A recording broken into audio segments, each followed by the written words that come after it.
त्याच्या मागे जर श्रीकृष्ण भगवंत असेल, देव असेल, तर कोणीच तुम्हाला काही करू शकत नाही मित्रांनो. आणि म्हणून श्रीकृष्ण भगवंत त्या पाची पांडवाच्या मागे आहेत. आणि मग काय होते, असा 12 वर्षाचा वनवास त्या ठिकाणी ते भोगत असताना वनवासामध्ये असल्यानंतर दुर्योधन काय करतो, मग दुर्योधन असं करतो की दुर्वास ऋषीला आमंत्रित करतो. ते कौरवी तेनी नामेची संवारिले, तेनी नामेची नामे दुर्वास या सीख लाविली. दुर्वास ऋषीला दुर्योधनाने आमंत्रित केलं, साधू संतांना आमंत्रित केलं, चातुर्मास दिली. जसं तुम्ही कसं आमंत्रित केलं आणि साधू संतांची सेवा करत आहात.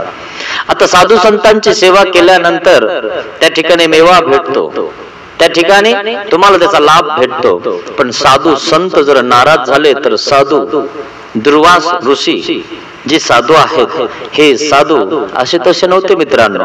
त्यांच्या जर समजा सेवेमध्ये काही उणीव भासली आणि त्यांना जर समजा असं वाटलं की आपला यजमान आपल्यावर अवहेलना करत आहे, तर तो शाप देऊन टाकायचा. असा तो ऋषी होता, तो दुर्वास ऋषी होता. त्या दुर्वास ऋषींनी बऱ्याच जणांना शाप दिलेले आहेत. असा तो दुर्वास ऋषी, आणि दुर्वास ऋषीची चोख व्यवस्था दुर्योधनाने केलेली आहे. वास्तविक दुर्योधनाने दुर्वास ऋषीची सेवा करावी हे काही नवल नाहीये, आणि तो करणारही नव्हता. परंतु हा डाव कोणाचा होता? शकुनी मामांचा होता. शकुनी मामांनी सर्व ऋषींना बोलावलं, दुर्वास ऋषींना बोलावलं. कारण दुर्वास ऋषीचा क्रोध असा असतो की ते बस शापाला त्या ठिकाणी कारण होऊन जातो. मग दुर्योधनाला समजावून सांगितलं शकुनीने. काय सांगितलं? हे बघ, तुझा राग बाजूला ठेव. जोपर्यंत आपल्या इथे दुर्वास ऋषी आहेत तोपर्यंत इतकी सेवा करायची, इतकी सेवा करायची की दुर्वास ऋषी म्हणेल ते त्यांना द्यायचे, काही कमी पडू द्यायचं नाही. आणि जर काही कमी पडलं तर आपल्यावर फिरण गाडी. काय गाडी आपल्यावर फिरवायची नाही, आपल्याला कोणावर फिरवायची? जे वनवासात आहेत, पाची पांडव आहेत, त्यांच्यावर फिरवायची आहे. काय आपल्याला त्या ठिकाणी पाची पांडव मारणे नाही झाले ना, तर आपण यांच्या हाताने मारायचे आहे. दुर्वास ऋषीला प्रसन्न केलं मित्रांनो. सर्व ऋषी त्या ठिकाणी खाऊन पिऊन एकदम सुखी राहायला लागलेले आहेत, आणि जे पाहिजे ते त्या ठिकाणी दुर्वास ऋषींना दुर्योधन त्या ठिकाणी पुरवत आहे. अशी चोख व्यवस्था केलेली आहे, इतकी जबरदस्त व्यवस्था केलेली आहे की प्रत्येक साधू त्या ठिकाणी खुश झालेला आहे. काय चातुर्मास त्या ठिकाणी दिलेले आहे. दुर्वास ऋषीच्या सोबतचे सर्व 88 सहस्त्र ऋषी त्या ठिकाणी सर्व प्रसन्न झाले. दुर्वास ऋषी सुद्धा प्रसन्न झालेले. कोणावर प्रसन्न झालेले? ते दुर्योधनावर प्रसन्न झाले. आता प्रसन्न झाल्यानंतर दुर्वास ऋषी आहेत ते, मग तेही शक्तिशाली आहेत, सामर्थ्यशाली आहेत. मग त्यांनी काय केलेलं आहे, आता त्या ठिकाणी त्यांचे दिवस भरलेले आहेत, आणि दिवस भरल्यानंतर चातुर्मास संपल्यानंतर दुर्वास ऋषींना दुर्योधनाला विचारलं, दुर्योधना काय पाहिजे तुला? माग, मी तुझ्यावर प्रसन्न आहे. प्रसन्न झाला व्यक्ती की माणूस काहीतरी आपल्यावर एक आठवण म्हणून काहीतरी देऊन जात असतो मित्रांनो. अशी ही प्रसन्नता त्या दुर्वास ऋषींना आपल्या यजमानाला सांगितलेली आहे, दुर्योधनाला सांगितलेली आहे. दुर्योधनाच्या जवळ शकुनी मामा उभा होता, आणि शकुनीनं कानात सांगितलं, आपल्याला दुर्वास ऋषीकडून काहीच पाहिजे नाही, आपल्याला काय कमी आहे? आपल्या आशीर्वादाने गुरुजी आम्हाला काय कमी आहे? काय आपल्या आशीर्वादाने, साधू संतांच्या आशीर्वादाने आम्हाला काहीच कमी नाहीये. सगळं हस्तिनापूर आमचं आहे, सगळं हस्तिनापूर सुखी आहे. तुमचा आशीर्वाद आमच्यावर असू द्या, एवढंच आम्हाला आशीर्वाद पाहिजे. परंतु शकुनीनं कानात सांगितलं दुर्योधनाच्या, हे बघा, जेव्हा दुर्वास ऋषी म्हणतील ना की माग प्रसन्न झालो, त्यावेळेस म्हणायचं आमचे 5 भाऊ द्रौपदी वनवासात गेले, त्यांना कधी अन्नदान घडत नाही. त्यांच्याकडे जाऊन तुम्ही एकदा भोजन करा, असं शकुनीनं शिकवलं. कोणाला? दुर्योधनाला. आणि हेच जंगलात आहेत, हेच वनात आहेत, हेच वनवासात आहेत. कोण? पाची पांडव. आणि ते साधूंना काय जेवण देणार? कारण त्यांचाच प्रश्न आहे, त्यांचीच खाण्याची व्यवस्था नाही. तेच तिथं फळाहार वगैरे कंदमुळे सापडून खाता.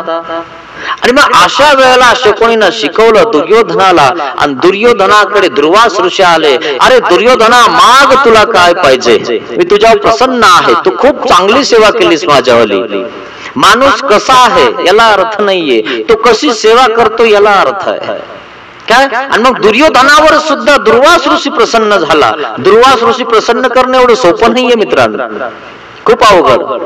आणि मग त्या ठिकाणी दुर्वास ऋषी प्रसन्न झाल्यानंतर दुर्योधनाने काय मागावं, तुमचा आशीर्वाद पाहिजे, आणि आपल्या आशीर्वादाने काय कमी आहे, काय मला काहीच नाही पाहिजे, निस्पृह. आता दुर्वास ऋषीला वाटलं आपला यजमान किती निस्पृह आहे, एवढी सेवा करून सुद्धा काहीच पाहिजे नाही म्हणतो. लोक एक विडा फुकट वाहत नाही मित्रांनो, है ना, एक विडा सुद्धा नाही वाहत, एक फूल सुद्धा नाही वाहत. कोणतीही क्रिया करायची असेल तर देवा हे होऊन जाऊ दे, खरे खोटे असा प्रकार असतो. मग दुर्वास ऋषी त्या ठिकाणी दुर्योधनावर प्रसन्न झाले, म्हणजे एवढं सगळं करून सुद्धा काय म्हणतोय, मला काहीच पाहिजे नाही. म्हणजे आमचे यजमान कसे निष्पृह आहे, निष्काम सेवा करणारे आहेत. प्रसन्न अजून जास्तच झाले. आता काहीच नाही पाहिजे म्हणले की प्रसन्न होतो माणूस, आणि पाहिजे म्हणलं की मग थोडस हे होऊन जातो. मग त्या ठिकाणी दुर्वास ऋषीने विचारलं, काय पाहिजे सांग तुला. काहीच नाही पाहिजे, पण एक आशा आहे, मला तर दान धर्म घडला, मला तर अन्नदान घडलं, मला त्याचं फळ भेटणारच आहे, परंतु माझ्यावाले भाऊ वनात आहेत, त्यांना अन्नदान घडलं पाहिजे काय. आणि त्यांच्या इथे जाऊन तुम्ही अन्नदान घ्यावे, भोजन घ्यावे, हीच माझी इच्छा आहे, एवढीच माझी इच्छा पूर्ण करावी. दुर्योधनाच्या पाठीवर हात ठेवला दुर्वास ऋषींना, वाह, वनात गेलेले असून सुद्धा तुझ्या तनामध्ये त्यांच्याविषयी किती चांगला भाव आहे रे. माहितीये का कसा भाव आहे की नाही, कशा भावाने काढून दिले हे तुम्हाला माहितीये, ते कालच मी तुम्हाला सांगितलं. पण दुर्वास ऋषी काय म्हणतोय, तुझ्या तनामध्ये त्यांच्याविषयी किती चांगला भाव आहे. ते वनात असताना सुद्धा तुला असं वाटतं की त्यांना अन्नदान घडावं, आणि म्हणून तुम्ही त्यांच्या घरी भोजनाला जावं. वनात कुठे वनवासात, आता ते बिचारे वनातच आहेत, आणि त्यांना यांना माहितीये कोणाला, शकुनीला, जर समजा वनामध्ये धर्मराजाने पाची पांडवाने दुर्वास ऋषीला भोजन दिले नाही, काय सेवा केली नाही, की बस आपल्याला काहीच काम करायची गरज नाही. दुर्वास ऋषी शाप देऊन यांना भस्म करून टाकणार, म्हणजे आपल्याला मारायचीच गरज नाही. पाहिली का कूटनीती कशी असते. राजाची नीती सहसा कळत नाही मित्रांनो. तुम्हाला वाटतं काय राजे भारी आणि किती आपल्यासाठी केलं, आणि काय करू राहिले तुम्हाला कळालं का, खरे खोटे. म्हणून राजनीतीकडे खूप आपल्या साध्या सुद्धा माणसांना लक्ष देऊ नये. वरतून काय बोलतील आणि खालून आपलं काय करतील आपल्यालाही कळणार नाही मित्रांनो, खरे खोट आहे. आणि म्हणून असा प्रकार आहे, राजनीतीचा डाव त्या ठिकाणी दुर्वास ऋषीवर टाकला. दुर्वास ऋषी निस्पृह सेवा केली दुर्योधनाने, म्हणून दुर्वास ऋषी जंगलाच्या दिशेने निघाले मित्रांनो. काय जंगलाच्या दिशेने निघालेला आहे, आणि जंगलाच्या दिशेने निघाल्यानंतर जंगलामध्ये कंदमुळे वगैरे वगैरे सापडण्यासाठी धर्मराजा, नकुल, सहदेव हे सगळे फिरत होते. फिरता फिरता तो फौज दिसला. साधू ऋषी येत आहेत आणि इकडच येत आहेत, आणि म्हणून धर्मराजाने बघितलं. धर्मराजा समोर पळत गेला. पळत गेल्यानंतर वंदन केलं. वंदन केला, दंडवत केला, आणि म्हटलं आमच्या झोपडीची शोभा वाढवा. त्याच ठिकाणी दुर्वास ऋषी रागवले. धर्मराजा, ऋषी काय घराची शोभा वाढवण्यासाठी असतात का, हे तुला कळतं का. आमच्या घराची शोभा वाढवा म्हणतो. शोभा वाढवण्यासाठी काही झाडं झुडपं लावू ना दुसरे. आम्ही आलेले तुझ्या घराची शोभा वाढणार आहे काय. आम्ही आले तर तुझ्या घराची पवित्रता वाढणार आहे असं मान, आणि तू म्हणतो आमच्या घराची शोभा वाढवा. जर तू कुंती पुत्र नसतास ना, तर इथंच तुला भस्म करून टाकलं असतं. तू कुंती पुत्र आहे म्हणून मी तुला सोडून दिलं. चुकलं महाराज, ऋषीवर चुकलं माझं. मी आपलाच मुलगा आहे म्हणून मला क्षमा करा. आणि मग सांगितलं की आम्ही तुमच्या झोपडीमध्ये आलो, आम्हाला तुमच्या झोपडीमध्ये नेऊन आम्हाला भोजन द्या. धर्मराजाला त्या ठिकाणी अचानक दचकी बसली. आता एवढ्या ऋषींना भोजन द्यायचं, करायचं कसं? भोजन तर द्यावा लागेल. आणि याच ठिकाणी जर आपण म्हणलो दुर्वास ऋषींना आमच्याकडे भोजनाची व्यवस्था नाही, तर इथंच आपण शापाने भस्म होऊन जाऊ. आणि म्हणून त्या ठिकाणी धर्मराजा काहीच बोलला नाही. ठीक आहे, आपण आणि आमच्या झोपडीमध्ये येणार आणि आमच्या घरी भोजन करणार, यापेक्षा आमचं भाग्य अजून काय आहे, असं धर्मराजा त्या ऋषींना बोलतोय. आणि मग सांगितलं आपण संध्या स्नान करून या, तळ्यावरी जा, पाणी घ्या, अंघोळ करा.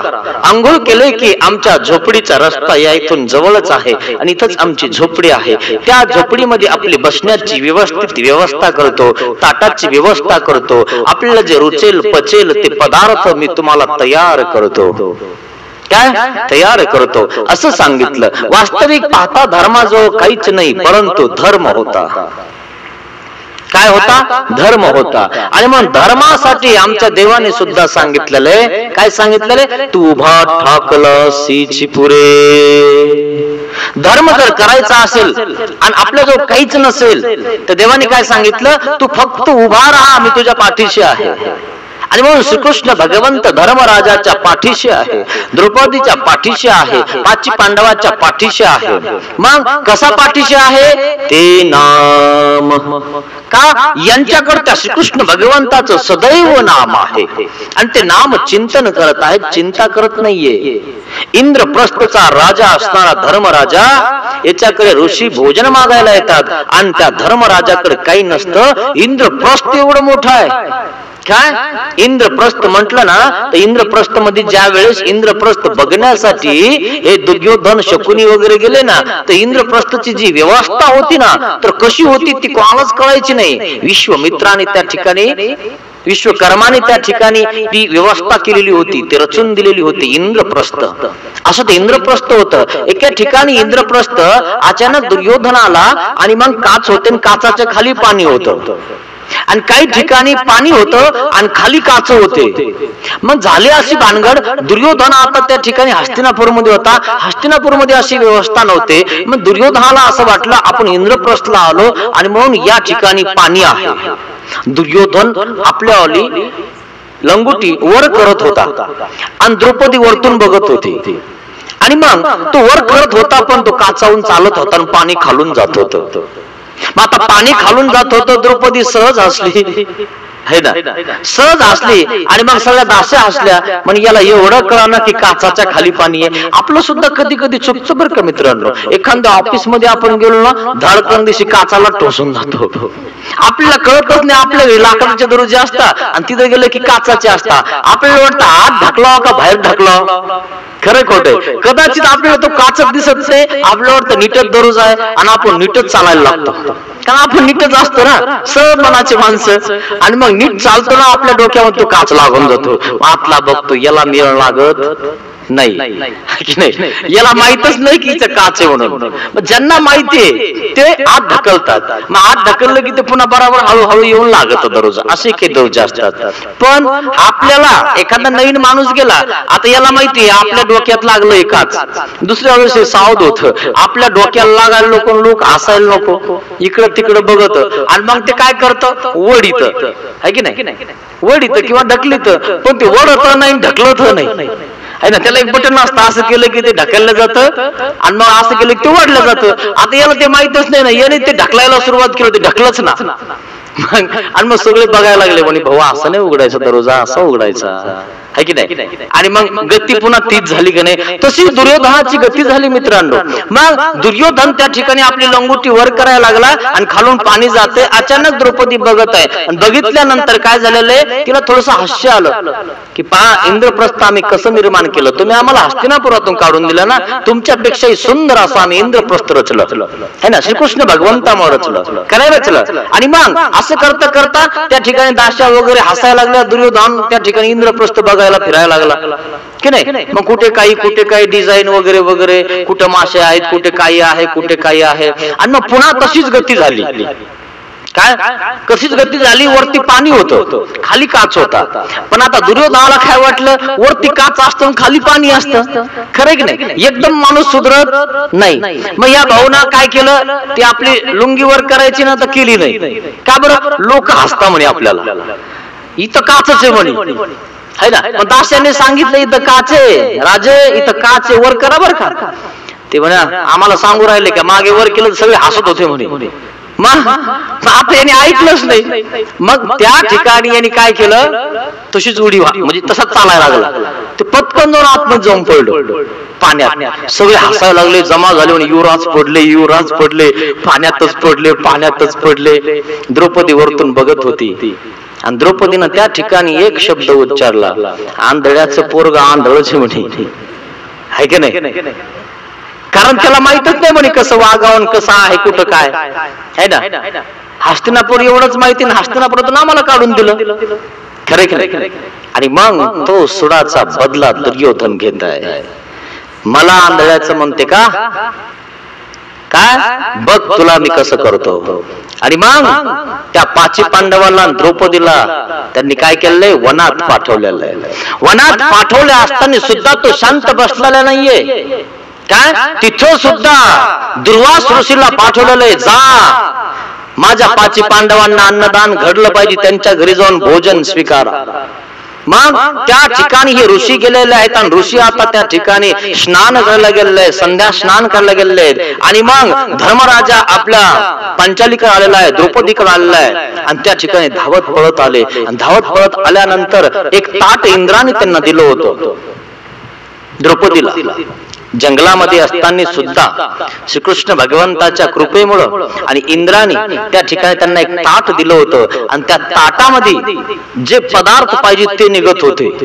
जोपर्यंत द्रौपदी जेवून ते ताट ठेवत नाही तोपर्यंत पदार्थ निघायचे, मग जितके खायचे तितके खा, असं ते ताट दिलेलं होतं. आणि मग सगळ्यांनी भोजन केलं. मग आता शेवटची द्रौपदी जेवून बसलेली आहे. जेवण बसली, ताट त्या ठिकाणी झाकून ठेवलेला आहे. तितक्यामध्ये धर्मराजा त्या ठिकाणी पोहोचला, धावत आला. तिला धर्मराजाला असं वाटलं की द्रौपदी जर जेवली नसेल तर बरं होईल, आपल्याला या ऋषींना जेवू घालायचंय. आणि जर ऋषींना जेवू नाही घातलं ना तर ऋषी आपल्याला शाप देणार आहेत. ही कूटनीती आहे, ते धर्मराजाने ओळखलेले आहे. आणि मग त्या ठिकाणी धावत पळत गेले. परंतु काय झालेलं आहे, ते ताट धुवून ठेवलेलं आहे, पण त्या ताटाला एक छोटासा कडीला धुता धुता एक भाजीचा पत्ता अडकलेला आहे.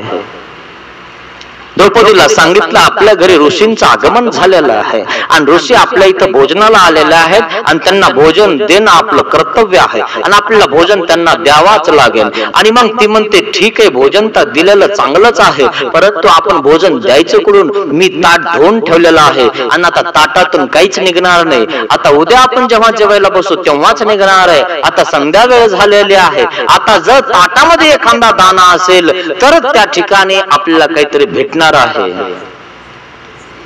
द्रौपदी त्या ठिकाणी हतबल होऊन गेलेले आहे. द्रौपदी म्हणते इंद्रप्रस्थ राजा धर्मराजा, एवढा मोठा राजा, आणि त्या धर्मराजाकडे साधूंना देण्यासाठी अन्नदान नाही.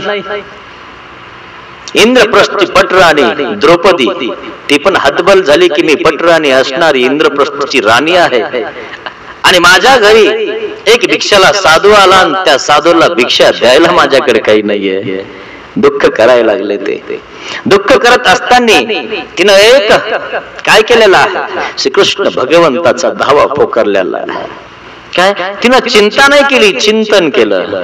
काय तेनी नामे चिद्रवासया सीख लाविले. नामामुळे हा फायदा झाला मित्रांनो, नाही तर शाप भेटला असता. काय शाप भेटला असता हे तुम्ही महाभारतामध्ये बघितलं असेल कदाचित. श्रीकृष्ण भगवंताचं चिंतन केलं, श्रीकृष्ण भगवंत हजर झाले. कृष्णे मी आलोय, अरे मी आलोय पण मला भूक खूप लागली. आता कृष्णी म्हणजे द्रौपदी, द्रौपदीला संकट पडलेलं आहे, या साधूंना भोजन द्यायचं आहे आणि यांना भोजन दिलं नाही तर हे आम्हाला शाप देऊन टाकतील माधवा, आणि तूच आम्हाला जेवण मागत आहे. अरे माझं संकट तू दूर कर, यासाठी मी तुझं चिंतन केलेलं आहे. हो ते ठीक आहे, काही असो, पण मला तर जेवायला दे. साधूंना तू देणारच आहे, पण मला आधी जेवायला दे.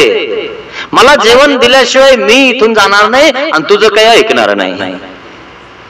काय करू रे कृष्णा, मी तुझं चिंतन केलेलं आहे, माझ्या संकट काळाला तू त्या ठिकाणी असं काय करतोस? नाही, मला आधी जेवण दे. अरे बघ ना, कुठेतरी काहीतरी असं नाही, एखादा दाना पडलेला तो तरी मला दे. म्हणून एका दाण्याची किती किंमत आहे. आणि म्हणून आपण खात असताना आपल्या पत्रवाळीवर एखादा दाना राहिला की नाही आधी बघून घ्यायचं काय. आणि जर किती दाणे पडत असतील आणि त्याच्यावर तुम्ही हात धुता असाल ना, अजून ज्ञान व्हायचं बाकी आहे तुम्हाला. काय अर्थ आहे? एक दाण्याची किंमत किती आहे, एका भाजीच्या पत्त्याची किंमत किती आहे, हे द्रौपदीच्या त्या ताटावरून समजलं. श्रीकृष्ण भगवंत म्हणतो, अरे द्रौपदी आण लवकर, मला भूक लागलेली आहे. आणि तिकडे ते ऋषी तिकडे जेवायला येणार आहे. धर्मराजा चिंतेत आहे की कसं होणार, आता कसं भोजन देणार, आणि त्यांना भोजन नाही दिलं की आपल्याला शाप भेटणार. आणि मग द्रुपद औसा गेली आणि ताट बघितलं, ताट धुवून ठेवलेलं आहे, घासून ठेवलेलं आहे. घासता घासता ताटाच्या बाजूनं कडी असते आणि त्या कडीमध्ये एक पत्ता गुंतलेला आहे. आपल्या दातामध्ये किती गुळणा गेला तरी एक काही ना काहीतरी गुंतून राहतं मित्रांनो, राहतं की नाही. तसं त्या ताटाच्या बाजूला थोडस एक कण चिटकलेला आहे आणि तो कण चिटकून त्या ठिकाणी बघितला. द्रौपदीनं तो कण बाहेर काढा आणि ताटात घेतला. माधवा, श्रीकृष्ण महाराजा, एक चावलचा दाना, एक भाजीचा पत्ता आहे रे. मी इंद्रप्रस्थी राणी तुला एवढं देते, माझ्याकडे एकच दाना शिल्लक आहे. ठीक आहे, हे खूप झालं काय, हा दाना खूप मोठा आहे. त्या ठिकाणी द्रौपदी म्हणते, अर्धा आपण घ्या ना, अर्धा इतरांना द्या. ठीक आहे, काय हरकत नाही. द्रौपद औसानं त्या ठिकाणी तो भाजीचा पत्ता श्रीकृष्ण भगवंताला दिला. श्रीकृष्ण भगवंताने तो सेवन केला. सेवन केल्यानंतर देवाने ढेकर दिला. तिन्ही लोक जेवले, तिन्ही लोक जेवले. इकडे दुर्वास ऋषी वगैरे वगैरे भोजन करा, आंघोळ करायला गेले होते, संध्या स्नान करायला गेले होते. यांना त्याच ठिकाणी ढेकर आले. काय ढेकर आले आणि मग अचानक पोटाला हात लावायला लागले सगळे ऋषी. म्हणे ऋषी गुरुजी, म्हणे काय, म्हणे अचानक खिरीचा स्वाद यायला लागलाय आणि पोट तर कसं खिरीनं भरून गेलंय असं वाटायला लागलंय. आळस यायला लागला ऋषीवर. आता असं वाटतं स्नान झालं की आपण झाडाखाली विश्रांती करूया. अरे धर्मराजाचा दंडवत आहे, जावा लागेल. झोपू गिपू नका, कोणी आलं तर काय होईल, काय म्हणतील आपल्याला. दंडवत घेतला याने तिकडे मस्त झोप काढली म्हणतील. खरे की नाही. श्रीकृष्ण भगवंत त्या द्रौपद औसाकडे आहे आणि द्रौपद औसा त्या ठिकाणी श्रीकृष्ण भगवंताला विनंती करते, महाराजा आमच्यावर संकट आहे. काय आमच्यावर संकट आहे, दुर्वास ऋषी आमच्याकडे भोजनाला येणार आहे. आणि त्या ठिकाणी देवानी भोजन त्या ठिकाणी एक पत्ता स्वीकारलेला आहे. त्यांचं भोजन त्या ठिकाणी नाहीच झालेलं आहे, त्यांची भूक गेलेली आहे. आणि मग त्या ताटातनं पदार्थ निघायला लागलेले. आणि मग सांगितलं भीमाला, जा त्यांना बोलवून घेऊन या. पण आता सगळे ऋषी आळस द्यायला लागलेले, सगळ्यांना खिरीचा स्वाद यायला लागलेला आहे. आनंद तो खिरीचा त्यांचा संप झालेला आहे. आता त्यांना एक घास सुद्धा खावा असं वाटत नाही. त्यांना असं वाटतं की धर्मराजाकडे आता जाऊ सुद्धा नाही, भोजन करू सुद्धा नाही. परंतु काय करणार, शब्द दिलेला आहे, आपण तो दंड स्वीकारलेला आहे, आपल्याला जावा लागणार. नाही गेलं तर भीमाचा गधा येणार आहे. काय जावा लागन. तयारी केल्यानंतर आपण गेलो नाही तर कसं वाटतं तुम्हाला, आहे की नाही. तो माणूस दुःखी होऊन जातो.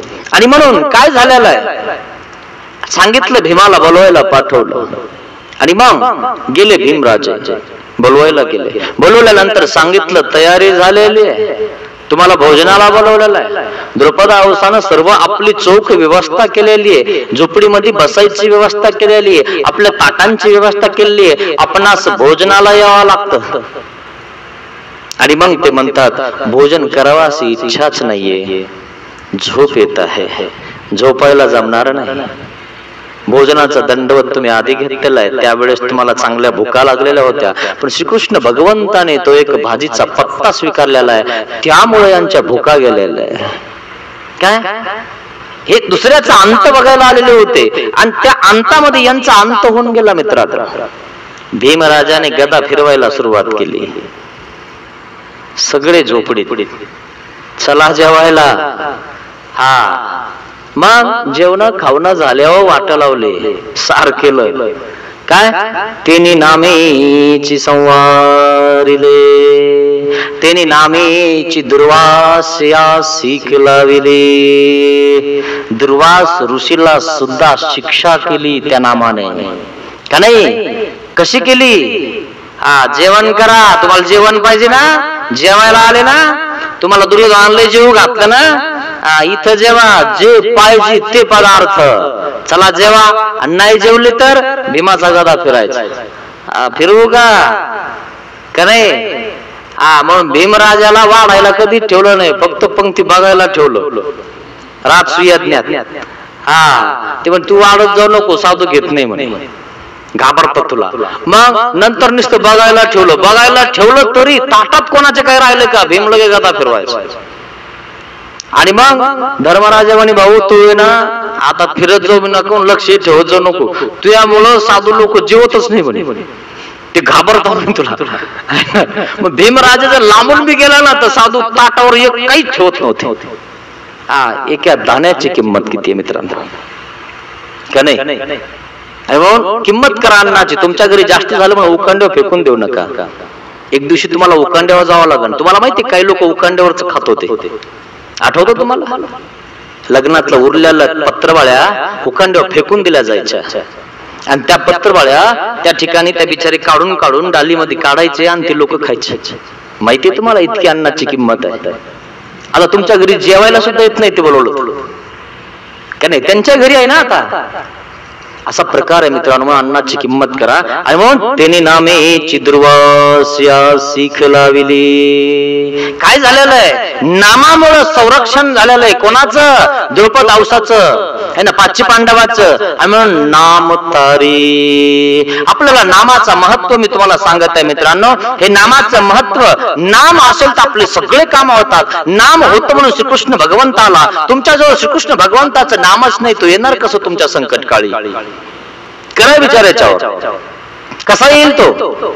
कसं चिंतन करणार तुम्ही? तुमच्याकडे तुमच्या नवरदेवाचं नाव आहे त्याच घेत बसा, खरे की नाही? तो कोणाच जवळ नाही आला, खरे कुठे? अशा दुष्काळ काळी आणि अशा श्राप द्यायच्या काळी कोणी जवळ येणार आहे? आणि म्हणून तुमचा तो देहाचा पती आहे, आणि परमेश्वर तुमचा तो कोण आहे? तुमचा तो नित्यपती की बाई. तुमचा तो नित्यपती आहे, तुमचा तो पिता आहे, माता आहे, आई आहे, बंधू आहे, तो आपला खरा आहे. काय? पण आपण त्याला विसरून गेलो आणि यांना धरून घेतलं, आणि सगळे सुखाची सोय आहेत मित्रांनो. तुम्हाला जर काम वगैरे नाही झालं ना, आणि तुम्ही जर एका जागेवर पूर्ण असाल ना, तुमच्या जवळ कोणी येणार नाही मित्रांनो. काय? सुख के सब साथी दुख में ना कोई. बघा तुम्ही असं 4-5 दिवस जसा आराम करा. घरचे कसे तनफन करता बघा, झोपून गेली म्हणे, आणि काय झालं म्हणे, नाटक करते. बघा नुसतं बघा, नाटक करून बघा, फक्त 2-4 दिवस करून बघा कसे शब्द निघता बघा तुमच्या घरच्याचे तुमच्यावर, है की नाही? माझं का होऊन गेलं नाही का म्हणे दुखणं, मग मी का अशी झोपूनच राहते का? असं शब्द निघून जाता मित्रांनो. कोण आपलं आहे? कोणी नाही आपलं. आपला तो देव एक करून घ्यावा, कोणी सोडविना श्री चक्रपाणी वांचुनी. ऐसे ते नाम. अशा प्रकारे नामाने आपलं संरक्षण होतं मित्रांनो. नाम आपल्या मुखामध्ये पाहिजे, आपल्या तनामध्ये पाहिजे, आपल्या मनामध्ये पाहिजे, त्याने कोण आपलं संरक्षण होणार आहे. आणि म्हणून जेवढे काही नामधारक आहेत, उपदेश आहेत, ते भाग्यवान आहेत. यांच्यासारखं भाग्यवानच कोणी नाहीये मित्रांनो, कारण त्यांचं सर्व काम या नामामुळे होत असतात. नामस्मरण केलं ना तर सगळे विघ्न दूर होत असतात. आणि नामाचा फायदा हा पहिला मी तुम्हाला सांगत आहे. नामे वेद. काय? नामामुळं वेद निर्माण होतो, नामामुळे आपले सर्व काम होतात, सगळे विघ्न दूर होतात. हा पहिला फायदा या ठिकाणी मी तुम्हाला सांगत आहे. अजून काय होते म्हणाले? अशा प्रकारे विघ्न आले दूर होते. काय?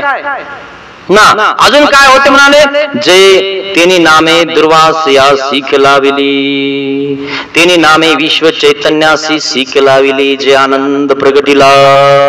मित्रांनो, हे तुम्हाला शाब्द ज्ञान आहे. शाब्द ज्ञान झाल्यानंतर जर तुम्ही असं नामस्मरण केलं, चिंतन केलं आणि शाब्द ज्ञान जर तुमचं चरित झालं, आणि मग तुम्हाला यानंतर काय होणार, अपरोक्ष ज्ञान. हे जे तुम्हाला आता सध्या मी बोलत आहे ना, तर अपरोक्ष ज्ञानात तुम्हाला दिसायला लागेल. आता सध्या तुम्हाला अस्तित्व ज्ञान आहे, तुम्हाला वाटतं की असं आहे. काय वाटतं तुम्हाला सध्या, असं आहे असं वाटतं तुम्हाला. म्हणजे तुम्ही भावना करताय की असा परमेश्वर आहे. अशी द्रौपदी होती, द्रौपदीनं चिंतन केलं, श्रीकृष्ण भगवंत आले, तिचं संरक्षण केलं, हे तुम्हाला तुमच्या भावनेमध्ये मनामध्ये दिसत आहे. पण दिसलं का नाही, पण भावना केली तुम्ही की असं आहे. ही जी भावना आहे, हे शाब्द ज्ञान चरित झालं ना की अपरोक्ष ज्ञानात हे तुम्हाला दिसणार आहे. काय होणार आहे, दिसणार आहे. ते अपरोक्ष ज्ञान आहे, आणि ते अपरोक्ष ज्ञानामध्ये तुम्हाला विघ्न होतं मित्रांनो. कशाचं विघ्न होतं, देवतेचं विघ्न होतं. काय, त्या ठिकाणी विघ्न होतं, कारण या ठिकाणी आपण आळस केला ना सेवादास्य करायचा. काय, इथं आपल्याला कधी कधी लाज वाटते फडा वगैरे घेण्याची, किंवा कचरा उचलायचा, वाढायची लाज वाटते. मग इथं तुम्हाला लाज वाटली ना, है ना, मग केलं थोडंफार, है ना, थोडंफार केलं, परंतु ते पुरलं नाही. मग अपरोक्ष ज्ञानात त्या कर्माचा नाश करावा लागतो मित्रांनो. म्हणून इथं सगळं करून घ्या. काय करून घ्या, सेवादास्य करून घ्या, चिंतन करून घ्या, स्मरण करून घ्या, लाजू नका मित्रांनो. कोणताही मार्ग असतो, तो चतुर्विध मार्ग आहे, तो आपला आहे. काय, चतुर्विध मार्ग कोणताही असो, कोणताही संत असो, कोणताही लाल कपड्याचा असो, ग्रे कपड्याचा असो, काळ्या कपड्याचा असो, हे सगळे आपले आहेत. कशाला भेदभाव पाहिजे आपल्यामध्ये, कशाला शाखा भेद पाहिजे आपल्यामध्ये, हे सगळे आपले आहेत. काय, तुम्ही अच्युत गोत्रीय किंगा. काय, अच्युत म्हणजे परमेश्वर, आणि गोत्रीय म्हणजे त्याचा परिवार आहोत आपण सर्व. मग कशाला पाहिजे हे काळे, हे गोरे, हे लालन पिवळे, काय करायचं आपल्याला याच्यावरून. सगळे चांगले आहेत असं आपली भावना पाहिजे मित्रांनो. आणि जर असं करता करता शाब्दज्ञान आपलं जर चरित झालं तर आपल्याला अपरोक्ष ज्ञान होतं. मग अपरोक्ष ज्ञान झाल्यानंतर आपण शाब्द ज्ञानामध्ये जो आळस केलेला आहे, काय चुकारपणा केलेला आहे व्यापारामध्ये, संतांच्या सेवामध्ये, अजून कशा कशामध्ये, मग तो चुकारपणा जो आहे ना तुमच्याला, जे तुम्ही तो व्यापार कमी केलेला आहे, तो तुम्हाला अपरोक्ष ज्ञानात करावा लागतो, फेडावा लागतो. कर्माचा तिथेही नाश करावा लागतो. ते सगळं दिसतं. दिसत असताना सर्वज्ञ श्रीचक्रधर भगवंतही तुम्हाला दिसतात. जवळ तुम्ही देवाचे असतात. मग जवळ असल्यानंतर तुम्हाला तिथंच सेवा करावी लागते. स्वामींच्या सन्निधानामध्ये जे भक्त असतात ना, कदाचित स्वामींचे भक्त घागर भरून आणत आहेत, तर तुम्हाला त्या घागरीला हात लावावा लागतो, तुमच्या कर्माचा नाश होतो. इथं जर घागर भरून आणले असते तिथं करायची गरज नव्हती. पण आपल्याला इथं कंटाळा येतो, तो जाईन, हा जाईन, तो जाईन. मग इथं आपल्याला स्वार्थ पाहिजे ना, आपण गेलो तर आपला फायदा होईल, आपण झाडलं तर आपला फायदा होईल की नाही. पण आपण काय म्हणतो, करण न थो, है ना. मग जो करण त्याला भेटेल. काय, ते दास्यमोचक सांगितलेलं आहे. आणि मग पहिला दोघं तिघ जण झाडत होते, है ना, जो करण त्याचा फायदा आहे. आणि आम्ही तुम्ही करायची वाटे बघत नाही, आम्ही झाडायला लागतो. बघा तुम्ही, खरे की नाही, का आमचा फायदा आहे. का बरं, ते दास्यमोचक देवाने स्पष्ट सांगितलेलं, ते दास्यमोचक आहे. घरी तर आपण सगळं झाडतो, टीव्ही पुसतो, काच पुसतो, फरशी पुसतो. अरे ते पुसण्यापेक्षा मार्गातलं पुसा, त्याने करून आपण परमेश्वराजवळ जातो. हे आपल्याला कळायला पाहिजे मित्रांनो. आणि त्याने करून आपण अडकतो, है ना, तिथंच राहतो, त्याने करून आपलं महत्व निघत नाही, असा प्रकार आहे. मग अपरोक्ष ज्ञानामध्ये तुम्हाला त्या देवता विघ्न करतात, आणि विघ्न केल्यानंतर तुम्हाला काय करावं लागतं, असन्निधानामध्ये जावं लागतं. असन्निधानात जाऊन कर्माचा नाश करावा लागतो. आणि मग कर्माचा नाश करत असताना असन्निधानामध्ये तुम्हाला विघ्न येतं. काय, विश्व चैतन्यासी सीख लाविली. मग अपरोक्ष ज्ञानामध्ये तुम्हाला त्या ठिकाणी काय होतं, विघ्न येतं. आणि मग विघ्नानंतर हा अपरोक्ष ज्ञानी काय म्हणतो, अरे अचानक मला आनंद कशाचा येतोय असं म्हणतो. आणि त्यावेळेस देवाचं नाम आठवतो. तिने नामेची विश्व चैतन्यासी सीख लाविली. कोणी, त्या नामाने. आणि त्या नामामुळे त्या देवतांनी जो आनंद प्रगटलेला होता तो नाहीसा गेला, झटकवला त्या ठिकाणी. कोणी, अपरोक्ष ज्ञानी. आणि लगेच सन्निधानामध्ये आला. तिने नामेची विश्व चैतन्यासी सीख लाविली. पहा नामाचा पावर किती आहे मित्रांनो. विश्वरूप देवता, तिच्या विश्वामध्ये हे सगळं आहे, तिच्या पोटामध्ये हे सगळं आहे. काय, आणि माया अनंत ब्रह्मांड व्यापून उरलेली ती माया आहे. आणि ती एवढी मोठी माया सद्ब्रह्माच्या कोण्या एका कोपऱ्यात आहे, है ना. आणि मग तो परमेश्वर किती मोठा आहे, तुम्ही त्याचा विचारच करू शकत नाही, तो अचिंत्य आहे, तुम्ही त्याचं चिंतन सुद्धा नाही करू शकत. पण परमेश्वराने तुम्हाला ब्रह्मविद्या दिलेली आहे आणि त्या परमेश्वराच्या कृपेनं तुम्ही परमेश्वराचं चिंतन करू शकता मित्रांनो. नाही तर तो अचिंत्य परमेश्वर आहे, त्याचं चिंतन सुद्धा करणं तुम्हाला शक्य होणार नाही. पण त्याची कृपा तुमच्यावर होते, तो तुम्हाला ज्ञान देतो, मी असा आहे असं सांगतो, आणि तेव्हा तुम्ही त्याचं चिंतन करू शकता मित्रांनो. नाही तर त्याचा आधी नाही, मध्य नाही, अंत नाही, याचं चिंतन कसं करणार तुम्ही, कसं बघणार त्याला तुम्ही, हे की नाही. परंतु त्या कृपा गुणामुळं ह्या सगळ्या गोष्टी तुम्ही करू शकता. तो परमेश्वर तुम्हाला त्या ठिकाणी सगळं देतो. आणि मग परमेश्वरे परमेश्वरू जाणीजे, परमेश्वरे परमेश्वरू पाविजे. युग धर्माच्या शेवटी सांगितलं देवाने, परमेश्वराच्या कृपेनेच परमेश्वर जाणला जातो आणि परमेश्वराच्या कृपेनेच परमेश्वर प्राप्त होतो. जर समजा तुमच्यावर परमेश्वराची कृपा नसती तर तुमचा आमचा योग पण आला नसता. कृपा बरसत आहे काय, एक ना एक शब्द जर निघत आहेत ना वैखरी माझ्यावाली, आणि यामध्ये परमेश्वराची परा ही कृपा आहे तुमच्यावर, काय तुमच्यावर बरसत आहे ती. तो तुम्हाला सांगत आहे, सूचना करत आहे देव की बाबा रे ऐका, मिश्र भक्ती करू नका, माझी भक्ती कर, मला येऊन मिळशील. काय ही कलियुग आहे, या कलियुगामधून आपण जर एकदा गेलो ना तर पुढे जाणार मित्रांनो. इतर जन्मामध्ये खालील जन्मी झाला आपला, पण कलियुगामध्ये खालील युगच नाही, आता दुसरं युग नाहीये मित्रांनो. मग आता खालील युगी काय आहे, आणि म्हणून युग धर्म वाचा, तुम्हाला शेवटच्या चौथ्या वचनामध्ये दिसेल तुम्हाला की कलियुगी नरक, कलियुगी नरक आहे मित्रांनो. आणि म्हणून ही शेवटची संधी आहे, याला दौडू नका मित्रांनो. परमेश्वराचं चिंतन करा, स्मरण करा, है ना. कोणाचे त्या ठिकाणी हित वाईट चिंतन करू नका, हित चिंता चांगलं होऊ त्याचं, है ना. कोणाच्या मुंड्या मारू नका, दलाली खाऊ नका, काही अर्थ नाही मित्रांनो. जे असेल ना आपलं नीती व्यवहाराचं ते खाल्लं पाहिजे. लोकांच्या मुंड्या मारून घर बांधण्यात काही अर्थ नाही मित्रांनो. 10 वर्षापेक्षा जास्त टिकत नाही सुख त्याच्यामध्ये, हे ना. आणि जे घर बांधलेलं ना तेही टिकत नाही जास्त, कुठेतरी त्याला चिरा पडून जातो. लोकांच्या मुंड्यावरून कधी कमवू नका मित्रांनो. काय चांगलं आपल्या मेहनतीचं कमवा, जेणेकरून ते टिकेल, त्याच्यामध्ये आपल्याला सुख वाटेल, है की नाही. आपल्यावाली बाजाराची भाकरा ठेसाई असताना तो आपल्या मेहनतीचा असणं गरजेचं आहे, तो गोड लागतो मित्रांनो. आणि इकडे काय होतं, किती गोड असणारे किती काही खाल्लं ना ते काही होत नाही मित्रांनो. डायबिटीज होईल, काहीतरी होईल, आणि त्याच्यात पोटातून बाहेर निघून जातं. आपण बरे है की नाही, आपण आपल्या मेहनतीचं खातो, हे महत्वाचं आहे मित्रांनो. आणि म्हणून कधी कोणाचा धनाची आशा करत जाऊ नका. अशा प्रकारे विश्व चैतन्याची म्हणजे अपरोक्ष ज्ञानीला ही त्यावेळेस विघ्न होतं, त्यावेळेस तिने नामेची, त्या नामामुळं माया विश्व हे बाजूला सरकून गेल्या मित्रांनो. काय आणि मग बाकीचं काय प्रश्न आहे, या सगळ्यात मोठ्या देवता आहेत माया आणि विश्व, सगळ्यात मोठ्या देवता आहेत या दोन्ही पण, या सगळ्यांना व्यापून उरलेल्या आहेत. माया सगळ्यांना व्यापून उरलेली आहे आणि विश्वरूप देवता एका ब्रह्मांडाला व्यापून उरलेली आहे. त्या नामामुळं, परमेश्वराच्या नामामुळं या देवता सुद्धा तुमच्याकडे काना डोळा करून बघू शकत नाही. ते माणसं काय बघतील मित्रांनो, है ना. आणि मग कधीही नामस्मरण करत जा, श्वास उश्वासामध्ये नाम पाहिजे आपल्याला मित्रांनो. आणि म्हणून जे आनंद प्रगतीला या लाजा मागुते मुख न पाहेची, पुन्हा ते विश्वरूप देवता माया पुन्हा विघ्न करत नाही अपरोक्ष ज्ञानीला. काय मागुते मुख न पाहेची, किंवा तो अपरोक्ष ज्ञानी आता असताना जाणार जात नाही. काय अशा प्रकारे नामामुळे फायदा होतो, नामामुळे आपलं संरक्षण होतं मित्रांनो, है ना. आपल्या घरामध्ये जर एखादा मोठा व्यक्ती असेल तर आपण काय म्हणतो, मी सांगून देईन बरं का, मग हा दादाला सांगून देईन, अण्णाला सांगून देईन म्हणतो की नाही, है ना. म्हणजे त्याच्यापासून आपल्याला संरक्षण आहे की नाही. म्हणून तितक्या पुरतं आपण ते सांगत असतो. परंतु खरं संरक्षण पाहिलं तर परमेश्वराचं आहे मित्रांनो, कोणीच कोणाचं नाहीये, हे की नाही. हे तुम्ही अनुभवाला घ्या आणि मगच अनुभव व्हा. असा प्रकार आहे म्हणाले, साकारा ढळो चळू नये आणि निराकरा संहार करू नये, ज्ञानिया वर्ते तव. मित्रांनो, नामधारक बोधवंत जोपर्यंत जिवंत आहे तोपर्यंत निराकार परमेश्वर संहार करू शकत नाही. पाहिलं का नामाची पावर किती आहे. निराकार परमेश्वर संहार नाही करू शकत या पृथ्वीचा, या भूतलाचा.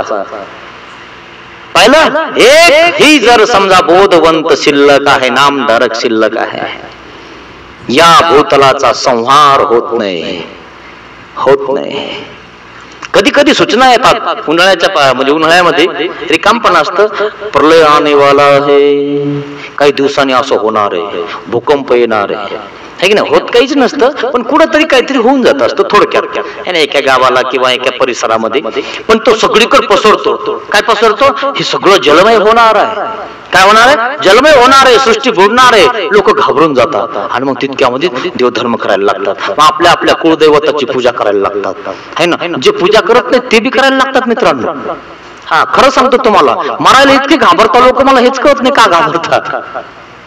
हा, खूप अवघड आहे. थोडीशी थंडी ताप आली ना, दम निघत नाही याला, लगेच दवाखाना. 2-3 दिवस सहन करावं ना, बिलकुल नाही. हा, झालं काही तर म्हणे आम्हाला.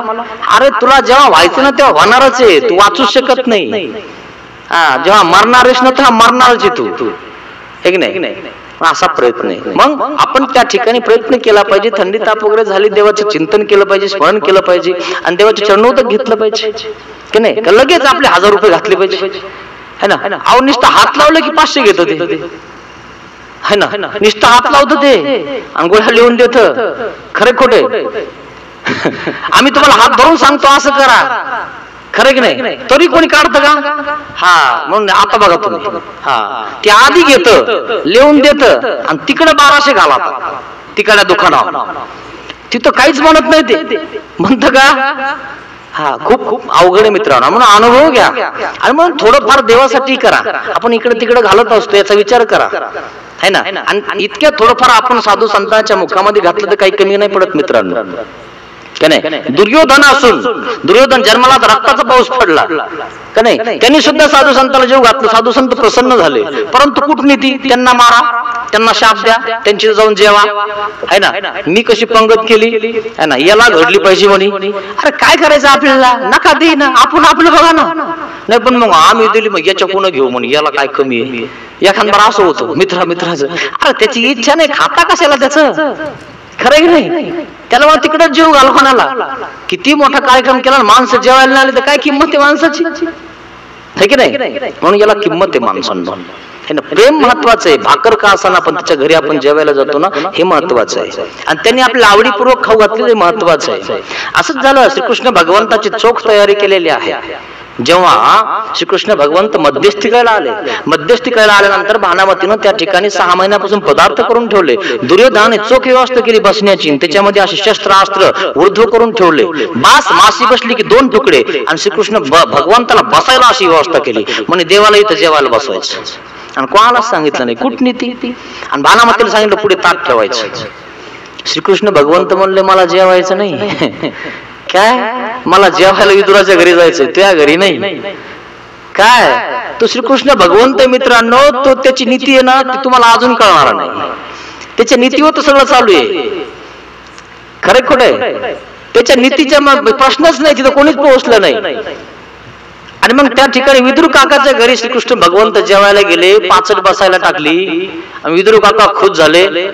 मग कसे खुश झाले, आज माझ्या घरी देव आला, है ना, आज या माझ्या झोपडीच्या दारी देव आला. मग विदुर काकाचं धोतर सुटलं मित्रांनो, काय. आणि मग तो नाचतच चाललाय. मग विदुर काका ते आवरा म्हणे, काय आवरायचंय, आता सगळं आवरलं. श्रीकृष्ण भगवंत माझ्या घरी जेवायला येत आहे, यापेक्षा आनंद अजून मला काय आहे, काय. आणि मग नाचत चाललेले या झोपडीच्या दारी, है ना, आज माझ्या या झोपडीच्या दारी श्रीकृष्ण भगवंत आलेले आहेत. आणि मग विदुर काका त्या ठिकाणी पोहोचतात आणि आपल्या कुळाचं त्या ठिकाणी गवत काढतात, पाचट काढतात आणि श्रीकृष्ण भगवंताला कुशासन टाकतात. त्यावर श्रीकृष्ण भगवंत बसतात, काय. आणि इकडे बसायला काय टाकलेलं आहे ना, मखमली चादर, पण खाली काय आहे, काय अर्थ आहे असं करून. मग त्या ठिकाणी सांगितलं आपल्या पत्नीला, अरे श्रीकृष्ण भगवंत आलेले आहेत, श्रीकृष्ण भगवंत आलेले. विदुर काकाची पत्नी आंघोळ करता करता श्रीकृष्ण भगवंताचं नाव ऐकलं. तेने नामेची नाव ऐकलं की वेद निर्माण झाला विदुर काकाच्या पत्नीला. विदुर काकाची पत्नी आंघोळीला बसलेली आहे, तशीच उठली, श्रीकृष्ण भगवंताच्या समोर येऊन बसली. आणि श्रीकृष्ण भगवंताला केळी खाऊ घालायच्या ऐवजी कातडी खाऊ घालते ना, आपण केळी खाऊन घेते.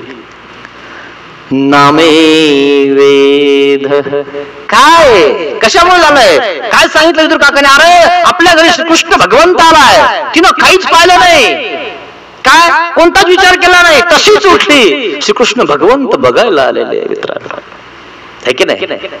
कशामुळे झालं? नामे वेद. आणि श्रीकृष्ण भगवंताला त्या ठिकाणी घाटा केलेला आहे त्या विदुर काकाने, आणि तो घाटा, तो भाव, त्या पती पत्नीचा भाव वावरत नाहीये.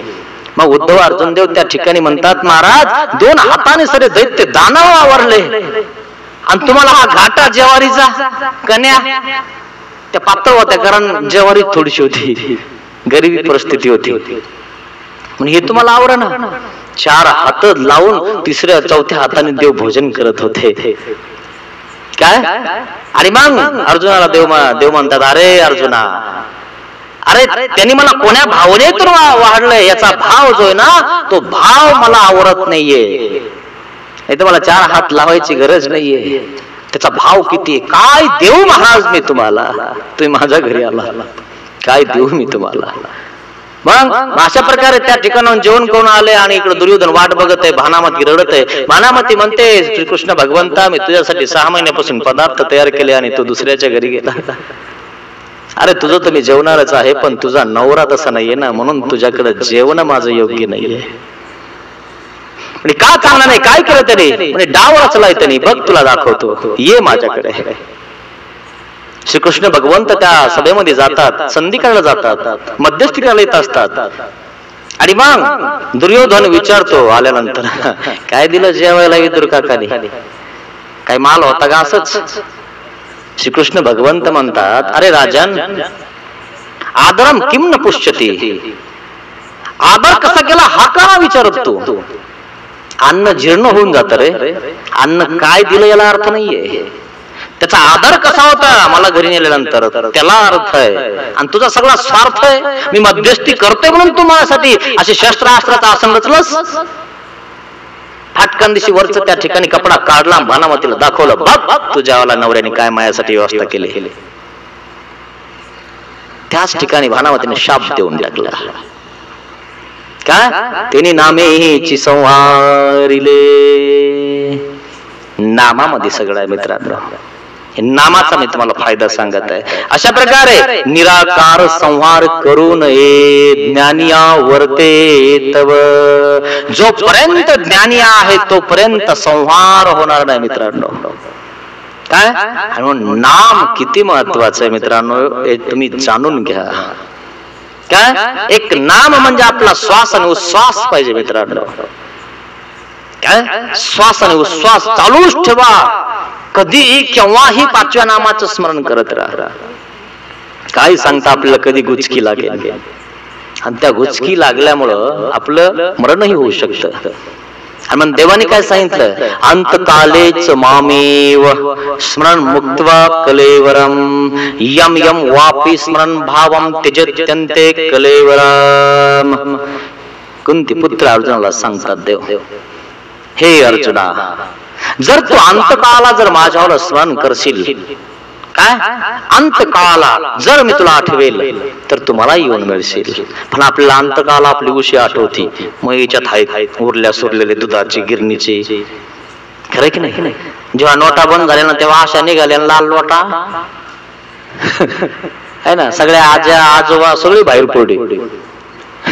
मग लहान्याकडे काही, माधीवात काही, मोठ्यात काही. खरं की नाही? किती अवघड आहे मित्रांनो.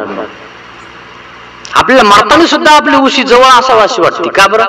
घेईन का कोणी, है ना, मधवी आली काय, हा आपल्या लहानीला द्यायचं होतं, मधवी काही सोय करत नाही, मग तिला द्यायचं नाही, मोठीला तर नाहीच नाही, लय भांडत होती. खरं की नाही? माताने सुद्धा उशी चिटकून धरते म्हातारी. आणि आपल्या अंतकाळाला काय आठवण येणार आहे परमेश्वराची, मला विचार करा तुम्ही थोडस. मग परमेश्वराची आठवण आली पाहिजे अंतकाळाला, हे महत्वाचं आहे. आणि मग निराकारा संहार करू नये, ज्ञानिया वर्ते तव. जोपर्यंत ज्ञानी आहे, नामधारक आहे, तोपर्यंत संहार होत नाही. इतकं महत्व या नामधारकाचं आहे, परंतु तुम्हाला त्याच्यावरली माहितीच नाही मित्रांनो. म्हणून आपण कुठं पळतो, काय कुठं पळतो आपण. या भूतलावर आल्यानंतर त्या परमेश्वराचं नाम आपल्याकडे आहे. काही लोकांना नावच माहिती नाही नेमकं कोणतं आहे. कोणता परमेश्वर आहे? कोणाला देव म्हणता लोक, कोणाच्या मागे पळतात. खरं की नाही? एखादा बाबा निघाला उन्हाळ्यामध्ये किंवा एखादी आई निघाली ना, हा तेल पाणी बाबा निघून जाता. काही काय सांगावं लोकांना, लोकांच्या डोक्यात कितीच कचरा आहे. तेल पाणी लावलं की नीट होता म्हणे, असे बाबा निघता काही. आणि हे सगळे लोक तिथं म्हणे तेल आणि पाणी घ्या आणि तिथं अंगाला लावा, सगळं दुरुस्त. इथं मोठ्या डॉक्टरकडे जाऊन नीट होईना आणि या तेल पाणी बाबा कोण नीट हो राहिलं हे आपल्याला कळना है ना. या डोक्यातला कचरा काढा थोडासा. कोण्या बाबाच्या आणि आईच्या मागं नका लागू है ना. ते असं सांगतील, ते तसं सांगतील, मग तो नीट होतं. असं नीट झाला असं दवाखान्याची काही गरज होती का? खरे खोट आहे. पण लोकांच्या डोक्यातला कचराच निघत नाही. कायच करावं? किती शिकलेला माणूस असो, एखादा तो जर दुःखामध्ये जर समजा व्याकुळ झालेला असेल ना, आणि त्याला जर सांगितलं ना एखाद्या शेजारनी वगैरे कोणीतरी, तुम्ही इथं जा, ते बाबा बरोबर सांगता आणि तुम्ही ते काम करून घ्या, है की नाही? ते सांगता आपलं 50,000ची पूजा.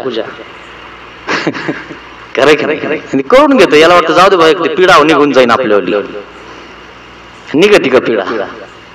अरे तो पिढा काढणारा, दुःख दूर करणारा तो परमेश्वर आहे. कोणी दुःख दूर नाही करू शकत मित्रांनो. याचा विचार करा थोडासा. आणि म्हणून परमेश्वराचं नामस्मरण करा, चिंतन करा. काय? नामे वेद. अशा प्रकारे नामाने वेद निर्माण होतो मित्रांनो. मग 4 प्रकारे माणूस मार्गाला लागतो. 4 प्रकारे माणूस मार्गात येतो की नाही? नाम वेद, नामाने येतो. अजून नामवेद, स्थान वेद, स्थानाने सुद्धा माणूस मार्गात येत असतो.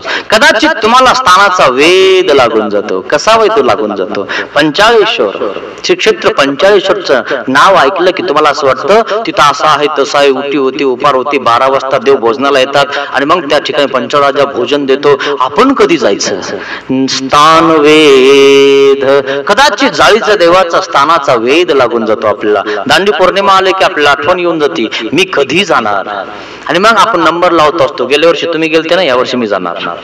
स्थान वेद. असा स्थान वेद झाला कोणाला मित्रांनो? काय? राम टेकला. सर्वज्ञ श्री चक्रधर भगवंताचं वास्तव्य होतं.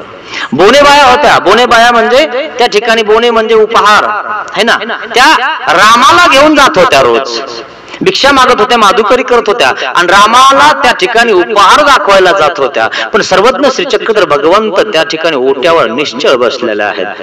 स्थानवेद सांगत आहे आता मी तुम्हाला. किती प्रकारे माणूस मार्गात येतो. नामाने माणूस मार्गात येतो. आता स्थानाने माणूस मार्गात येतो. मूर्ती वेधाने माणूस मार्गात येतो आणि मार्ग वेधाने माणूस मार्गात येतो. काय है ना? तुम्ही मार्ग वेदाचे वेद असताना काही आपल्या गावात मार्ग आलाय म्हणा, बघतो एक दिवस जाऊन कसा येतो. काय? एक दिवस जाऊन बघतो. पोते कितीला ना जात नाही, मग जाऊन बघतो किती घेत, काय कसे की नाही. मार्ग वेद. खरंच सांगतो मित्रांनो, असंच त्याच्या मनामध्ये खेळत असतो.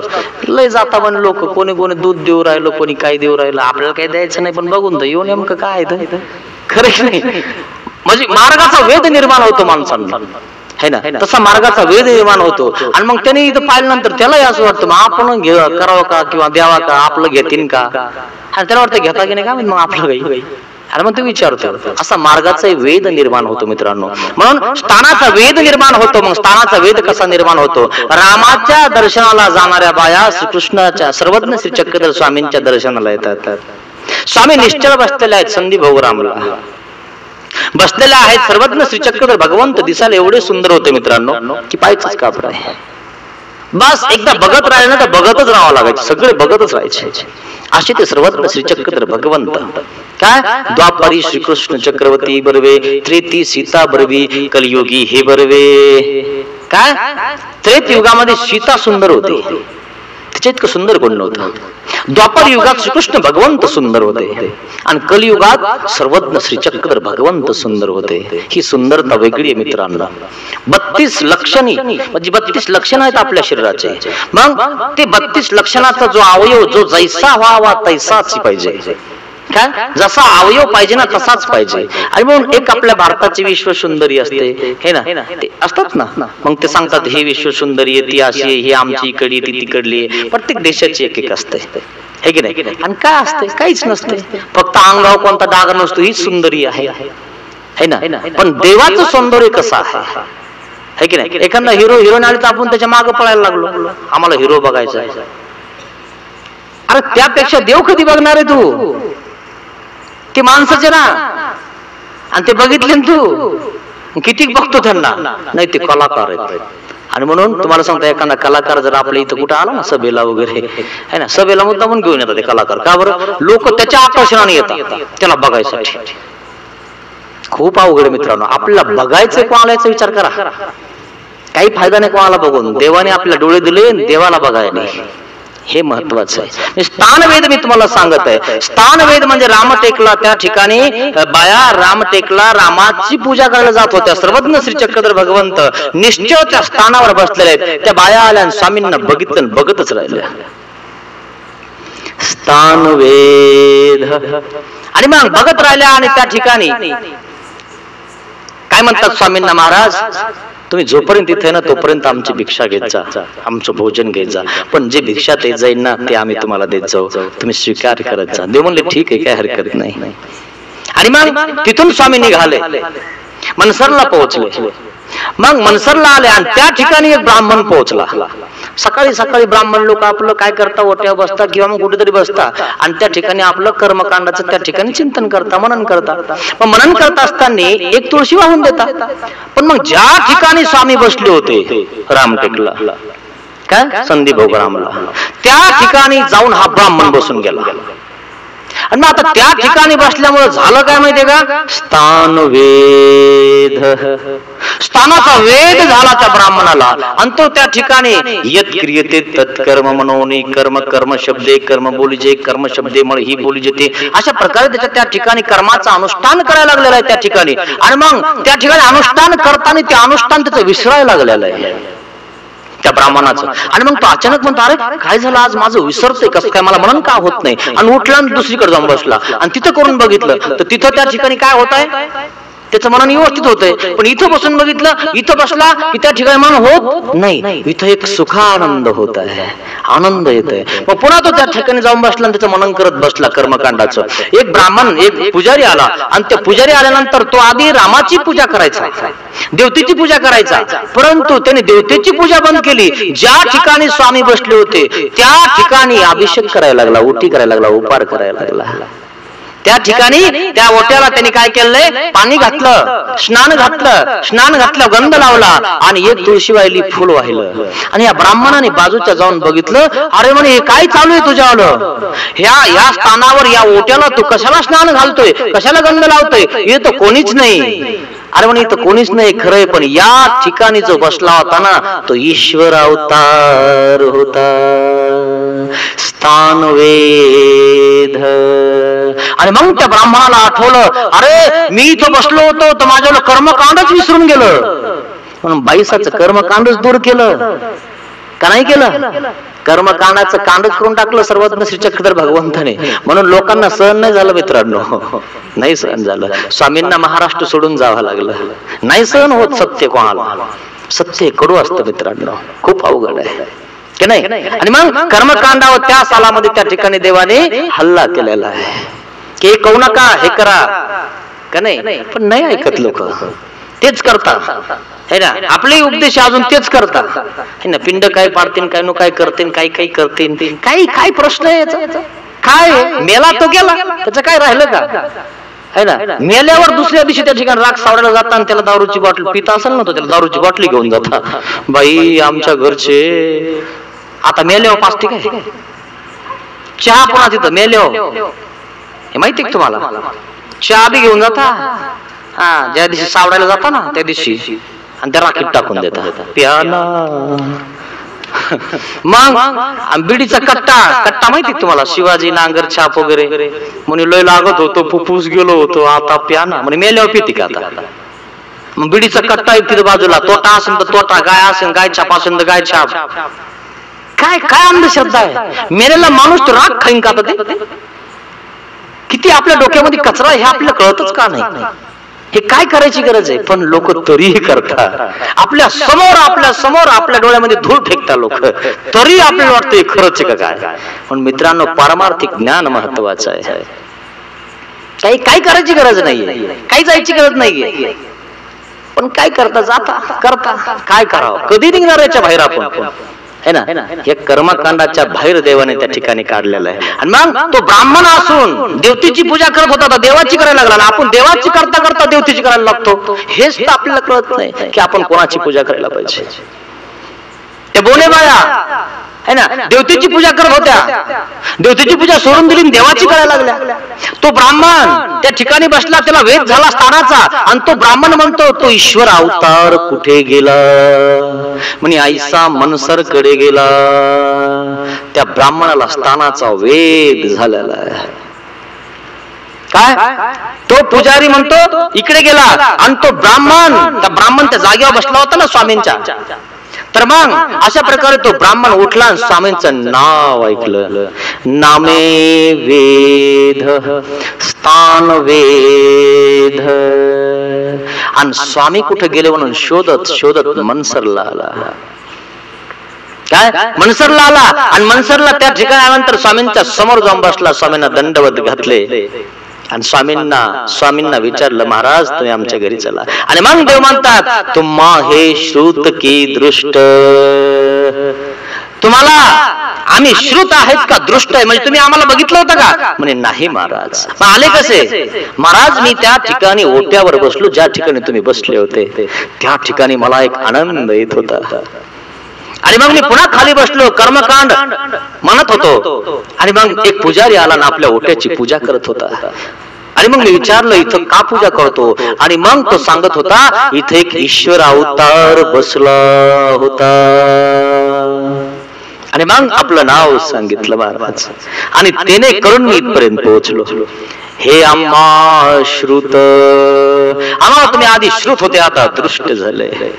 काय, तसं आपल्याला आता परमेश्वर कसा आहे, श्रुत आहे. दृष्ट आहे का, आपण पाहिलाय का नाही. श्रुत आहे म्हणजे आपण ऐकू शकतो, आणि ऐकल्याने वेद निर्माण होऊ शकतो. मित्रांनो, तो वेद आहे. ऐसा तो स्थान वेद, असा स्थानाचा वेद निर्माण होतो. मित्रांनो, अजून कसा स्थानाचा वेद निर्माण होतो है की नाही. भंडारा जिल्ह्यामध्ये सुकळी हे गाव आहे.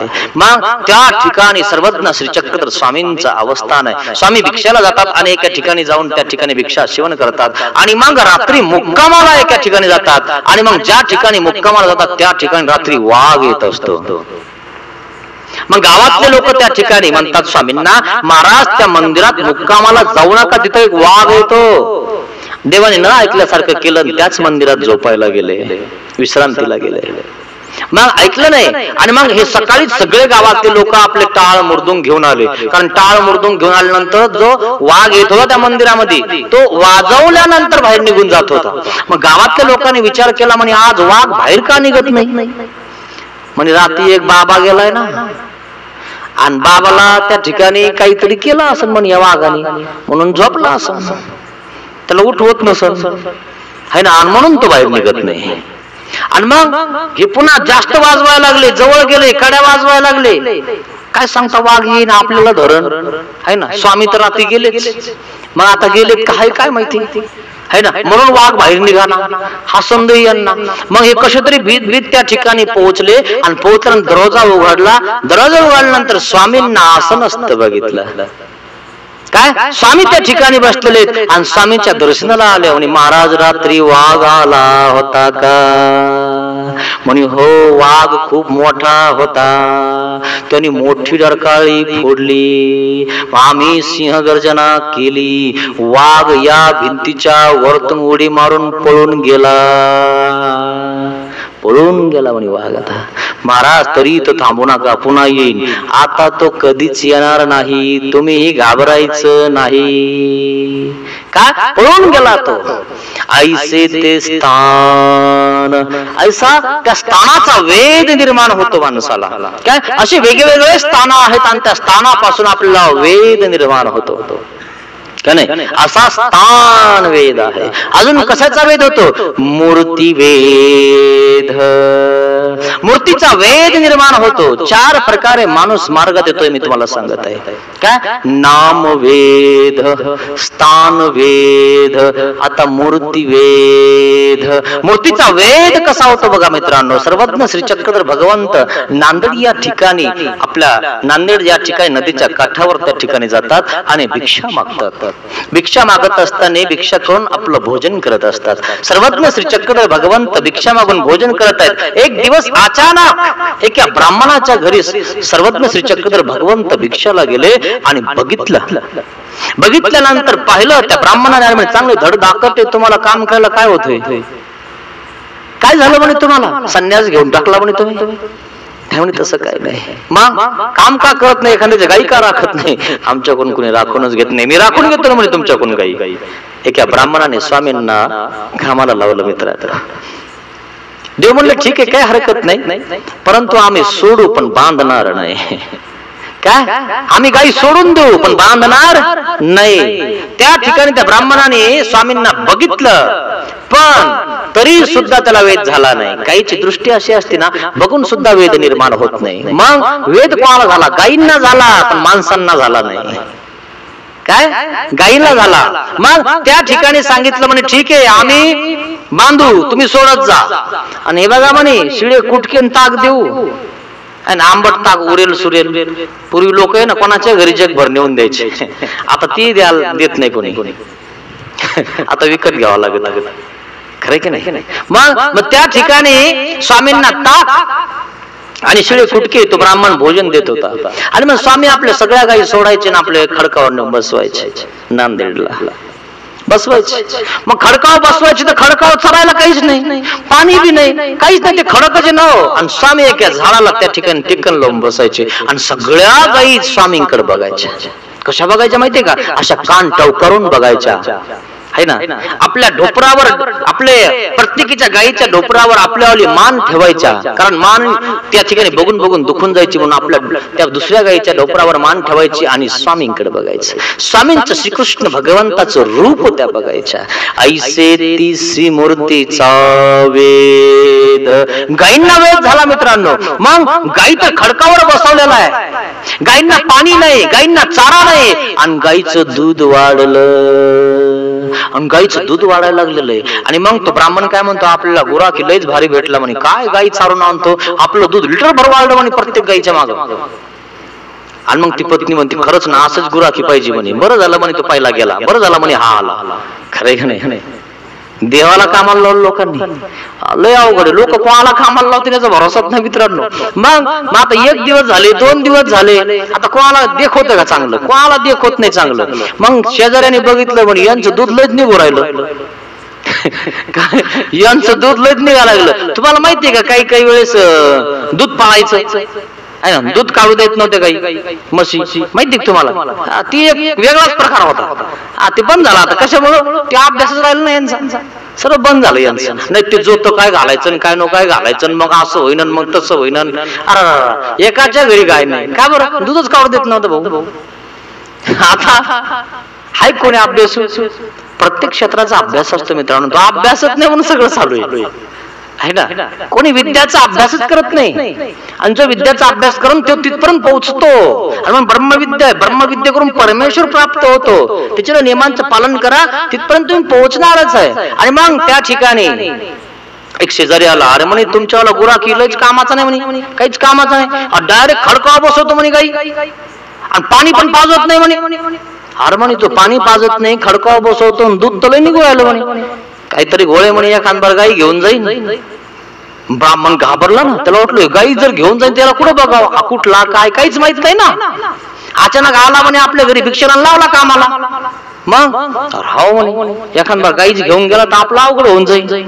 आणि मग त्या ठिकाणी त्या शेजाऱ्याचं या ब्राह्मणाने ऐकलं. आणि मग हा ब्राह्मण मोठ्या झाडावर जाऊन बघतो, हा नेमका गुराखी आपला काय करतो है ना. गुराखी म्हणजे देव है ना. आणि देव गाई चारत होते. मग चारत होते का? नाही. मग काय करत होत्या गाई? स्वामी त्या खडकावर बसायचे, झाडाला टेकन लावून बसायचे आणि गायी स्वामींच्या समोर जाऊन बसायच्या आणि रवंत करायच्या, स्वामींना बघायच्या. गायी सुद्धा रवंत करायच्या, गायी सुद्धा चिंतन करायच्या. काय रवंत केले की दूध वाढतं मित्रांनो, रवंत नाही केले की दूध वाढत नाही. खरे की नाही? मग न खाता सुद्धा रवंत करत होत्या आणि त्या स्वामींच्या मूर्तीला बघत होत्या. काय ऐसा तो मूर्ती वेद. पाहिलं का? गायींना मूर्तीचा वेद झालेला आहे. श्रीकृष्ण भगवंताची मूर्ती त्या गायी बघत आहेत आणि दूध अजून जास्त वाढलं आणि हा झाडावर जाऊन बघतो आणि म्हणे हा तर सरळ श्रीकृष्ण भगवंतच दिसतोय. त्यांनी वरतून बघितलं आणि लांबून पाहिल्यामुळे श्रीकृष्ण भगवंताचं रूप म्हणजे मूर्ती वेद. ज्या ब्राह्मणाने कामाला लावलं त्याला सुद्धा मूर्तीचा वेद झाला म्हणे हा तर श्रीकृष्ण भगवंताने आपण कामाला लावला.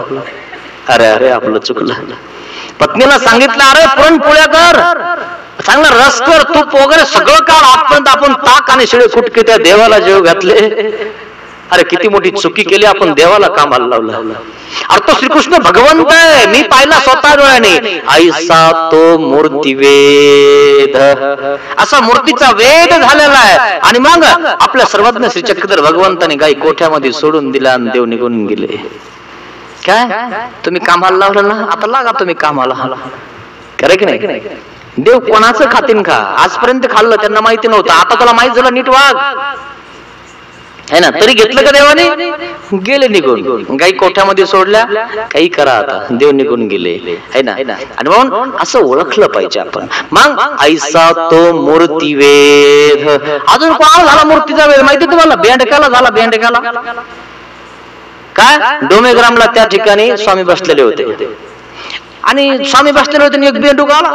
असा अवसर चालू होता है ना. म्हणून अवसर राखला पाहिजे, अवसर चालू असताना बघितला पाहिजे है ना. आपण पूजा अवसर म्हणतो की नाही, मग अवसर केला की देव पूजा केली पाहिजे, देवाचा अवसर केला पाहिजे, त्या ठिकाणी आपण बघितला पाहिजे, तर आपल्याला देव बघण्याचा योग येईल ना. आपण अवसर सोडून फक्त एकच अवसराला येतो है की नाही? खरे खोटे? मग आपल्याला कळायला पाहिजे ना की आपण अवसर बी बघितला पाहिजे, देव धर्मही केला पाहिजे, का एकच अवसर राखायचा? खरे की नाही? ठीक आहे भाऊ, तो तरी राखा, मग तितके करून तरी बघता. जय देवा एवढं तरी करता, नाही तर तसं म्हणलं तर ते पुन्हा बंद होऊन जाईल. काय नाही भाऊ, कसं का होईना, पण या बसा उठा दंडोत करा, नका करू, बघा नुसतं है की नाही. मग अशा प्रकारे तो काय करतो? बेंडका स्वामींचा अवसर बघायला येतो. आता बेंडका आल्यानंतर स्वामी सगळे भक्त वगैरे म्हणे देवा लय बेंडके झाले म्हणे नदीमध्ये. आता बेंडके गावात पाऊस पडला की है ना, नदीला पाणी आलं वाटतं म्हणे, आणि मग बेंडकेच झाले म्हणे. रोज एक बेंडका आपल्या दर्शनाला येऊ राहिला. आता खरंच आहे ना, आपल्या घरात बेंडक्या होता बरं का. जेव्हा पाऊस पडला वगैरे तिकडे तिकडे कॉरकॉरक चालू होतं. खरं नाही? आणि मग पाणी बंद झाले ते बंद होऊन जातं. मग आता स्वामी म्हणतात नाही रे, तो एकच बेंडका आहे, तो मग आमच्या दर्शनाला येत असतो. नाही नाही म्हणे महाराज, लय बेंडके झाले म्हणे नदीमध्ये, रोज एक बेंडका आपल्या दर्शनाला येतो. स्वामी म्हणले नाही भाऊ, कोणतीही बेंडकी येत नाही म्हणे, काही काही बेंडके निश्चित ट्रॉक ट्रॉक करता म्हणे, पण येत नाही. नाही. हा, आणि मग हा बेंडका म्हणे कोणता माहितीये म्हणे, हा बेंडका खरा आमच्या दर्शनाला येतो आणि बाकीचे बेंडके येतच नाही. नाही नाही म्हणे महाराज, रोज एक दुसरा बेंडका येतो. आता भक्तजनाला आठवण म्हणजे देव सांगत आहे तरी बी ऐकत नाही. देव म्हणले एक काम करा म्हणे. काय करा? याच्या गळ्यात काहीतरी बांधा, खून करा म्हणे. हाच बेंडका येतो का दुसरा येतो? खरं की नाही? खरं लय बेंडके तुम्हाला म्हणतो इतकी आरडता ना है ना, म्हणजे आपल्या आपल्या मापाने आपण इतके आरडत असतो, विचार नाही. थोडस बाहेर निघ भाऊ, मोठा बेंडका तुला कधी खाऊन घेईन, तुलाही खावायचं नाही. आपण ट्रक ट्रक करत जाऊ नको. आपल्या मापाचा विचार आपण कधी केला नाही पाहिजे. जग खूप मोठं आहे. खरं की नाही? मग आपण जर समजा ट्रक ट्रक केलं, आपण समुद्रात गेलो तर समुद्रात बेंडके ठेवतील का आपल्याला? माणसाचे विचार इतके उच्च करा की समुद्रामध्येही आपले मावले नाही पाहिजे है ना. आपल्या मापाच्या विचाराने आपण चालू नाही. मग त्या भक्तजनांनी ऐकलं नाही देवाचं, देवाने खून करायला सांगितली, खून केली. आला बा बेंडका पुन्हा. आणि मग देव म्हणतात हा तोच आहे का दुसरा आहे? लय बेंडके झाले का तेच? म्हणे महाराज हा तो तोच बेंडका आहे. काय? ऐसी ते मूर्तीचा वेद. पाहिलं का कसा मूर्तीचा वेद होतो? बेंडक्याला झाला, अजून कोणाला झाला? सशाच्या मागे 2 पारधी 2 कुत्रे लागले, पण कोणाच्या ठिकाणी लपाव? सगळे माणसंच होते. माणसाला बघून ससा पळतो, अजूनही तुम्हाला बघून सुद्धा ससा पळतो. जर निघाला कधी घासात वगैरे कुडवसात, तुमच्या जवळ येऊन बसन का? तुम्हाला पाहिलं खुडखुड वाजलं तरी ससा हो, पण स्वामींच्या मांडीवर जाऊन बसला. ऐसा तो मूर्तिवेद. स्वामींच्याच का जाऊन बसला, तुमच्या का येऊन बसला नाही? खरं की नाही? स्वामींची मूर्ती ते निश्चळ मूर्ती आहे, काय अभय देणारी मूर्ती आहे. आणि मग स्वामींनी आपल्या त्या सशाच्या पाठीवर हात फिरवला. काय घाबरू नका महात्मे हो, बसा. काय आणि मग सांगितलं पारद्यांना, अरे का करता याची हिंसा, का मारता याला? काय खाल्लं तुमचं? नदीचं पाणी पितो, शेतातलं गवत खातो, आणि तुम्ही याला कापून खाता. तुमचे लेकर कापून खाल्ले तर तिरकमट्या खाली टाकल्या. महाराज चुकलं आमचं. लोकांचे लेकर कापून स्वतःचे लेकर जगवायचे, याला अर्थ नाही मित्रांनो.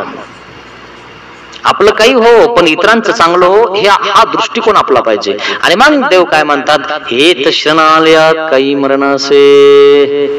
अजूनही ससा आजरामर आहे. काय असा तो ससा आहे मित्रांनो. काय अशा प्रकारे त्या सशाला मूर्तीचा वेध झालेला आहे. काय असा वेध होतो. अजून कोणाला झाला वेध माहिती तुम्हाला? नवगावला. काय नवगावला सापाला वेध झाला. कशाला? सापाला वेध झाला. सापाला वेध व्हावा मूर्तीचा. स्वामींची मूर्ती इतकी सुंदर होती, काय सांगावं तुम्हाला.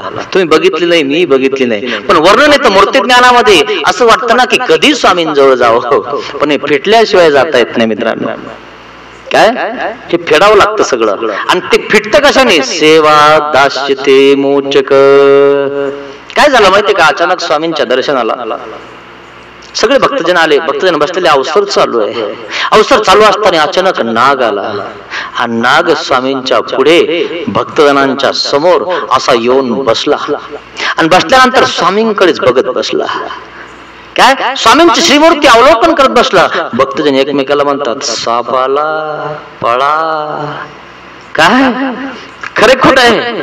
मग देव काय म्हणतात, अरे घाबरू नका, तो आमच्या दर्शनाला आलाय. काय आमच्या दर्शनाला आला. आणि मग देव म्हणतात, अरे जाऊ द्या. देव म्हणतात, अहो तुम्ही जा आता महात्मे हो, नाहीतरी तुम्हाला उपद्रव होईल. आणि त्या सापाला योग सहन नाही झाला. सापाने आपला देह कुपाटीवर जाऊन झोकून दिला, आणि सापाला योग सहन नाही झाला स्वामींचा. काय अजून कोणाला वेध झाला? डांगरेश. डांगरेश म्हणजे कुत्रा. पाहिला कोणाला मूर्तीचा वेध होतो, माणसांना का होईना. कमाल आहे, विचार करण्यासारखी गोष्ट आहे. आपण तर माणसं आहे, आपल्याला डोकं आहे, आपल्याला डोळे, काने, नाके, हाते, पाय, तरी सुद्धा आपल्याला वेध कोणाचा होतो का नाही? मग क्रिकेट खेळणाऱ्या प्लेअरचा होतो, बॉक्सिंग खेळणारा होतो, सगळ्यांचा होतो, पण देवाचाच का होत नाही? एखादी दामिनी चित्रपट असेल, मालिका असेल, सासूरेचं भांडण असेल, तर तिकडे त्या ठिकाणी उतू जाईन दूध. पण काय झालं? किती दावा झाल्या. खरे खोटे किती वेद होतो आपल्याला. देवाचा होतो का? तिकडे उतू गेलं तरी चालन, पण इकडे घरच्यांना विचारते, किती दावा केल्या.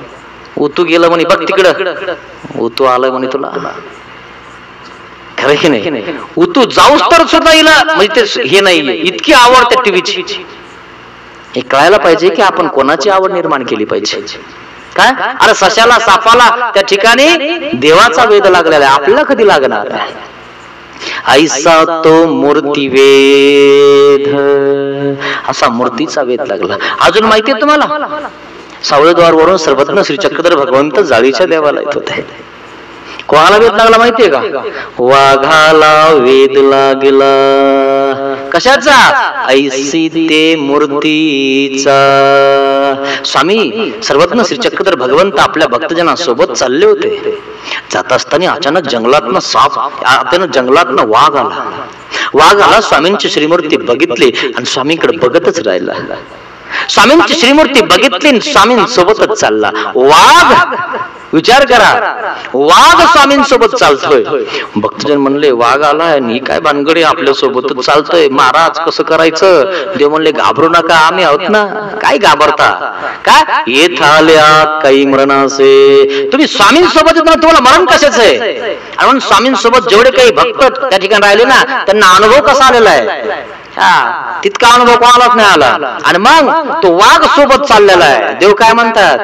आपल्या पिशव्या याच्या खांद्यावर ठेवा, वाघाच्या परोठल्या, आणि मग यांनी परोठल्या बांधल्या आहे ना, आणि वाघाच्या पाठीवर ठेवल्या, आणि म्हणे आता चला महात्मे हो. ऐसा ते मूर्तीचा वेद. गाव जवळ आलं. स्वामी म्हणले भक्त जाणारे या पिशव्या काढून घ्या, परोठल्या काढून घ्या. नाही म्हणे येऊ दे ना, आपल्या सोबत येतोय वाघ. नाही म्हणे लोकांना काय माहिती हा वाघ चांगला आहे का कसा आहे? लोक वाघाच्या मागे लागतील ना, आणि वाघाला वाघवाला लोक पळतील म्हणे, नाही तर लोक याच्या मागे लागतील. खरे खोटे? कारण कसा सापासून कसा वाघ असो लोक सोडता का? हा, लय अवघड आहे. आणि मग ते वाघ साप चांगले, त्यांना कळतं आपल्या वाटा कोणी गेलो नाही की आपण कोणाच्या वाटा जायचं नाही. पण माणसाला कळतच नाही कोणाच्या वाटा जायचं. खरे खोट आहे. आणि मग देव म्हणले नाही नाही, आपल्या परोठल्या काढून घ्या, वाघाला उपद्रव होईल. आणि मग सांगितलं महात्म्य तुम्ही आता जा. काय ऐसा ते श्रीमूर्तीचा वेद. अशा प्रकारे श्रीमूर्तीचा वेद निर्माण होतो मित्रांनो. काय असा इतक्या चांगला वेद झाला. अजून कोणाला झाला माहितीये का? जालन्याजवळ खनेपुरी गाव आहे, एका कावळ्याला वेद झाला है ना, भारद्वाजा पक्षी. का तिथं भारद्वाजा पक्षी स्वामी त्या ठिकाणी बसलेले. स्वामींचे भक्तजन भिक्षाला गेलेले. भिक्षाला गेले असताना काय झालेलं आहे, एक मुक्काम झाला भिक्षाचं, त्या ठिकाणी भोजन वगैरे संपन्न झालं.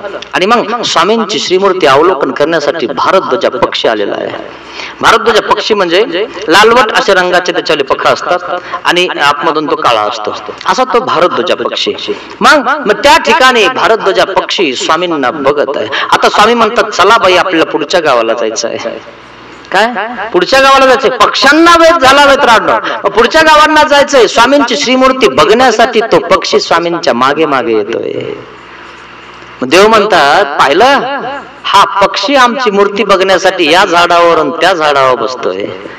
काय आणि त्या झाडावरून आम्ही त्या झाडापर्यंत येऊस तर आमची श्रीमूर्ती बघतोय. ऐसा तो श्रीमूर्तीचा वेद. काय मग संगमेश्वरला नांदूर, मग त्या ठिकाणी स्वामी काय म्हणतात, इथं सांडवा बांधा. सांडवा बांधायचा होता, कारण भिक्षेला जात असताना त्या ठिकाणी काही पाणी होतं आणि त्या पाण्यातून जाता येत नव्हतं भक्तजनांना. मग स्वामी म्हणले आपण काय करू, थोडासा सांडवा बांधू, म्हणजे दगडाची थोडीशी भिंत बांधू, म्हणजे आपल्याला त्याच्यावरून जाता येईल. आपण दगड टाकतो की नाही, मग तसं आपल्याला त्याच्यावरून जाता येईल, म्हणजे भिक्षाना जाता येईल.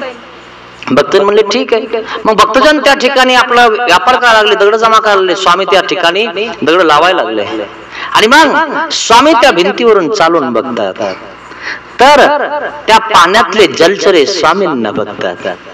काय ऐसा तो मूर्ती वेद. सगळ्या माशांना, कासवांना, झाडांना स्वामींचा वेद लागला. काय असा श्रीमूर्तीचा वेद. कसा वेद आहे श्रीमूर्तीचा? ऐसा तो श्रीमूर्तीचा वेद. गोपिका माहिती तुम्हाला, श्रीकृष्ण भगवंताला बघत राहायच्या. काना, माकनचोर काही म्हणायच्या, पण श्रीकृष्ण भगवंत आपल्यावाली खोडी करतो, आपल्याला माकन चोरतो, दही चोरतो, पण दही चोरल्यावर त्यांना आनंद व्हायचा. काय आणि मग तो दही चोरून खायचा, आणि मग ह्या सगळ्या गवळणी त्या कानाला बघायच्या, बघतच राहायच्या. काय अशा ह्या गवळणी होत्या. ऐसा तो श्रीमूर्ती वेद. ज्या वेळेस श्रीकृष्ण भगवंत गोकुळातनं मथुराला जातात, त्यावेळेस सगळ्या गवळणी येतात. का ना तो आम्हाला सोडून जाणार ना, तू गेल्यावर आमचं कसं होणार? अरे तुझ्या वेळेवर आम्ही राहू शकणार नाही रे, नाही आम्हाला जावा लागणार आहे. आमची आई, आमचे वडील बंदिस्त आहेत, आणि जे बंधनात आहेत त्यांना सोडण्यासाठी तर मी जन्म घेतलेला आहे, अवतार धारण केलेला आहे. जावं लागलं. नाही काना, तू आमचं गोकुळ सोडून जायचं नाही, मथुरेत जायचं नाही. सगळ्या आडव्या रथाच्या समोर झोपल्या. नाही काना, जायचं नाही है ना. आणि मग श्रीकृष्ण भगवंताने सांगितलं, मी तुम्हाला भेट देईन पुन्हा पुन्हा है ना, पण अमक्या अमक्या ठिकाणी तुम्हाला मी भेट देईन. आणि मग सगळ्या गवळणीला बाजूला केलं, सगळ्या गवळणी लढायला लागल्या. म्हणजे काना, तू जाणार तर आमचं कसं होणार? जीव की प्राण आहे काना तू, जर तू नाही नसला तर आमची चोरी कोण करणार, माखन कोण खाणार? सगळ्या रडायला लागल्या. ऐसा तो मूर्तिवेद. मग या गवळणी जेव्हापासून श्रीकृष्ण भगवंत मथुरेत गेला तेव्हापासून इतक्या रडायला लागल्या, इतक्या रडायला, रोज रडत होत्या, रोज पत्र व्यवहार करायच्या, रोज पत्र पाठवायच्या. श्रीकृष्ण भगवंत कंसाचा वध करण्यासाठी मथुरेला गेलेला आहे. मथुरेला गेल्यानंतर कंसांनी इतकी चोख तयारी केलेली आहे की श्रीकृष्ण भगवंत आले ना की ठेवायचे नाही. 12 वर्षाचं वय आहे मित्रांनो. किती? 12 वर्षाचं वय झालेलं श्रीकृष्ण भगवंताचं, तरी सुद्धा त्या ठिकाणी गेलेले आहेत. कोणाला घाबरलेलं नाहीये. दाऊ भैया आणि श्रीकृष्ण भगवंत मथुरेत जातात आणि मथुरेमध्ये घुसल्यानंतर एक पागल हत्ती सोडून देतात. कंस राजा है ना, त्या सेनापतीला सांगतो तो पागल हत्ती सोडून द्यायचा आणि तिकडच श्रीकृष्ण भगवंताला हे करून टाकायचं, येऊ द्यायचं नाही. आणि मग तो पागल हत्ती माणसांना त्या ठिकाणी सोंडीमध्ये पकडतो, चिरगाळतो आणि त्या ठिकाणी काही लोकांच्या मुंडक्यावर पाय देत आहे. सगळीकडे हाहाकार झालेला आहे. आणि तितक्यामध्ये श्रीकृष्ण भगवंत पोहोचले. श्रीकृष्ण भगवंत पोहोचल्यानंतर दुश्मनाच्या गल्लीमध्ये, दुश्मनाच्या राज्यामध्ये श्रीकृष्ण भगवंताचं जंगी स्वागत होत आहे. काय जंगी स्वागत? सगळे श्रीकृष्ण भगवंताचं स्वागत करत आहेत. म्हणजे श्रीकृष्ण आला, तारणहार आला, पालनहार आला. आणि मग सगळे फुलं घेऊन उभा राहिलेले दुश्मनाच्या राजवाड्यात, राज्यामध्ये श्रीकृष्ण भगवंताचं स्वागत करावं. कारण श्रीकृष्ण भगवंताला बघण्यासाठी कोणी खिडकीतनं, कोणी दारातनं, कोणी वरतून, कोणी खालून सगळे जमा झालेले आहेत. सगळे फुलांचा वर्षाव करायला लागलेले आहेत. काय मूर्तिवेद है ना. मथुरेच्या लोकांना सुद्धा वेद झाला मित्रांनो. इतक्यात तो पागल हत्ती आला आणि तो लोकांना त्रास देत होता. काय जो लोकांना त्रास देणार त्यांना मारण्यासाठी देवाने अवतार धारण केला होता. पागल हाती धरला आणि मारला. मारल्यानंतर राजा नाम देवता गुरु, राजाला रिकाम्या हाताने भेटू नये, गुरुला रिकाम्या हाताने भेटू नये, देवतीला रिकाम्या हाताने भेटू नये. त्या ठिकाणी श्रीकृष्ण भगवंताने तो पागल हत्ती मारून टाकला. 2 दाताशी धरले आणि वर त्या ठिकाणी केले, वर फेकून दिला आणि दात उपसून घेतले. काय? आणि बलराम राजाला सांगितलं, दाऊ भैया हा एक दात तुमच्याकडे राहू द्या. म्हणे कशाला पाहिजे त्या फेकून? पण नाही, राजाला भेटायला पाहिजे. राजाला रिकाम्या हाताने भेटत नसतात. हा, आणि दात म्हणजे काय सोपी गोष्ट आहे का? आणि ती हत्तीचे बघायला भेटत नाही मित्रांनो आपल्याला. आणि असे दात जर राजाला जर समजा दान दिले म्हणजे किती मोठी गोष्ट आहे. मग त्या ठिकाणी श्रीकृष्ण भगवंताचा जय जयकार. काय दुश्मनाच्या राजवाड्यात है ना, दुश्मनाच्या राज्यामध्ये आपला जय जयकार होतो. म्हणजे श्रीकृष्ण भगवंत कसा असेल, त्याची मूर्ती कशी असेल. ऐसा तो मूर्तिवेद. आणि मग त्या ठिकाणी गेले आणि कंसाला ते दात भेट दिले. अरे म्हणे दात कशाला आणले, पूर्ण आणले? म्हणे पागल हाती भेटला होता, म्हणे माणसाच्या मागे लागला होता. कोण्या सेनापतीनं कोण्या राजाने सोडला होता म्हणे काय माहिती. आणि कंसाने सोडेल होता. हे घ्या म्हणे तुम्हाला भेट वस्तू आणल्या. हा, अशा भेटत नाहीत म्हणे भेट वस्तू, जपून ठेवा है की नाही. आणि मग तिथं ते 2-4 पैलवान ठेवले होते. म्हणजे आम्हाला भेटायच्या आधी यांच्यासोबत युद्ध करा. आणि त्यांनाही मारून टाकलं आणि त्यांना भेटायला गेले श्रीकृष्ण भगवंताला. श्रीकृष्ण भगवंत कंसाला भेटायला गेला की नाही. आणि मग त्या ठिकाणी मारून टाकलं. तसं पाहिलं तर श्रीकृष्ण भगवंताचं राज्य, कंसाचं जे राज्य होतं ते श्रीकृष्ण भगवंताचं झालं होतं. झालं की नाही. जरासंधाला मारलं, जरासंधाचं राज्य श्रीकृष्ण भगवंताचं झालं होतं. कालयवनाला मारलं, कालयवनाचं राज्य श्रीकृष्ण भगवंताचं झालं होतं. काय तो राजा होऊ शकत होता, पण राजा नाही झाला. तो ज्या राजाने आपल्या बापाला बंदिस्त केलं होतं उग्रसेनाला, त्याला राजावर बसवलं है ना. खुर्चीवर बसण्यासाठी, सत्तेसाठी तो श्रीकृष्ण भगवंत नाहीये, नीतीसाठी त्याने अवतार धारण केलेला आहे का नाही.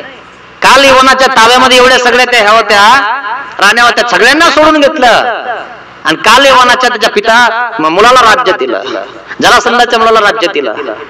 राजा होऊ शकत होता तो, पण खुर्चीसाठी नाही बांधला, जन समुदायासाठी बांधला, नीतीसाठी बांधला. आणि आता कशासाठी कोण भांडू राहिले तुम्हाला माहितीये? 4 पायाच्या खुर्चीसाठी एक इकून ओढतं, एक तिकून ओढतं. खरे खोट आहे? तेच तर चालू आहे. सगळ्यांना सत्ता पाहिजे, काम नाही पाहिजे काही. खरे खोटे? मग असा तो मूर्ती वेद आहे मित्रांनो. काय तो माणूस आपल्याला आवडत असतो, तो देव आपल्याला आवडत असतो. अशा प्रकारे मूर्तीचा वेद कसा होतो? मग गवळणीचे त्या ठिकाणी पुन्हा पुन्हा त्या ठिकाणी ऐकायला येतं, काना तू गेला कधी आला नाही, कधी येणार. श्रीकृष्ण भगवंतांनी कंसाचा वध केलेला आहे. मग आपले आई वडील त्या ठिकाणी सोडून घेतले, वसुदेव देवकी, आणि मग त्याही त्या ठिकाणी सुखी झालेले, सगळे सुखी झालेले. मग त्या ठिकाणी सगळे एकत्रित आल्यानंतर उद्धवदेव त्या ठिकाणी आले. आणि आता उद्धवदेव घाबरायला लागलेले, म्हणजे घाबरू नका, आम्हाला आता आमचे सेनापती व्हा. आणि मग उद्धवदेव त्या ठिकाणी सेनापती होतात. आणि मग देवाला त्या ठिकाणी आठवण येते गवळणीची, की गवळणी आमच्यावर चिंतन करतात. देव म्हणतात त्यांना काय माहिती आपलं काय काम चालू आहे ना. खेड्यातल्या मुली त्या येड्याच असतात, म्हणजे त्यांना समज देण्यासाठी मी जातो. नाही रे म्हणे उद्धवा, तुला नाही जमणार. काय त्या आमच्या मनोमन श्रीमूर्तीचं आठवण करत असतात. त्यांना काय म्हणे, थोडेसे आपल्या ज्ञानाच्या 4 गोष्टी सांगितले की तुम्हाला विसरून जाते म्हणे. असं आता उद्धवाला सुद्धा त्या ठिकाणी ज्ञानाचा अहंकार आलेला होता. देव म्हणले ठीक आहे, मग तुम्ही आमच्या गवळणीला सुधरून सांगण्यासाठी जा. ठीक आहे म्हणे, जातो. देवाने आपला रथ दिला, आपला पितांबर दिला. उद्धव आपल्या श्रीकृष्ण भगवंताच्या रथावर बसला आणि सारथी चालत आहे. आणि मग इकडे समजलं गवळणींना श्रीकृष्ण भगवंत येते. वास्तविक उद्धव देव येणार होता, पण यांना काय समजलं, श्रीकृष्ण भगवंतच येत आहे. कारण यांच्या मनामध्ये तनामध्ये काय होतं, श्रीकृष्ण काय ऐसा तो वेद, मूर्तीचा वेद. त्यांनी उद्धव ऐकलाच नाही. काय ऐकलं? कृष्ण. आता देवाचा पितांबर उद्धव देवाच्या अंगावर टाकला होता. आणि मग त्यांना काय वाटलं, देवाचाच रथ आहे, देवच आत बसेल.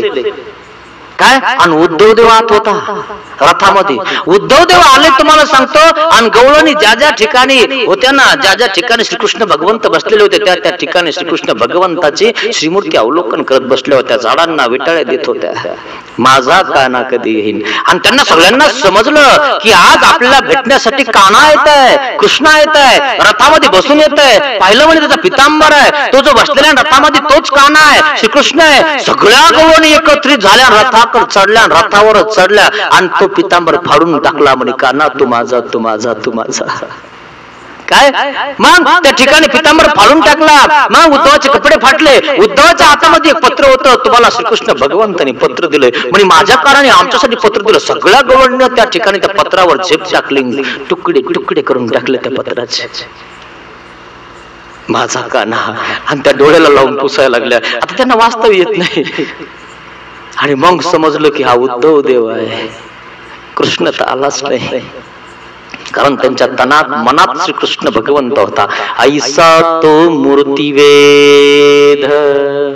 आणि मग उद्धव म्हणतो, अरे मी तुम्हाला वाचून दाखवणार होतो की श्रीकृष्ण भगवंतांनी काय सांगितलं, आणि तुम्ही या पत्राचे तुकडे तुकडे करून टाकले. म्हणून एकत्रित करून वाचून दाखवा. पण आता कसं एकत्रित करू, कोणाकडे कोणता तुकडा आहे, कसा जोडू?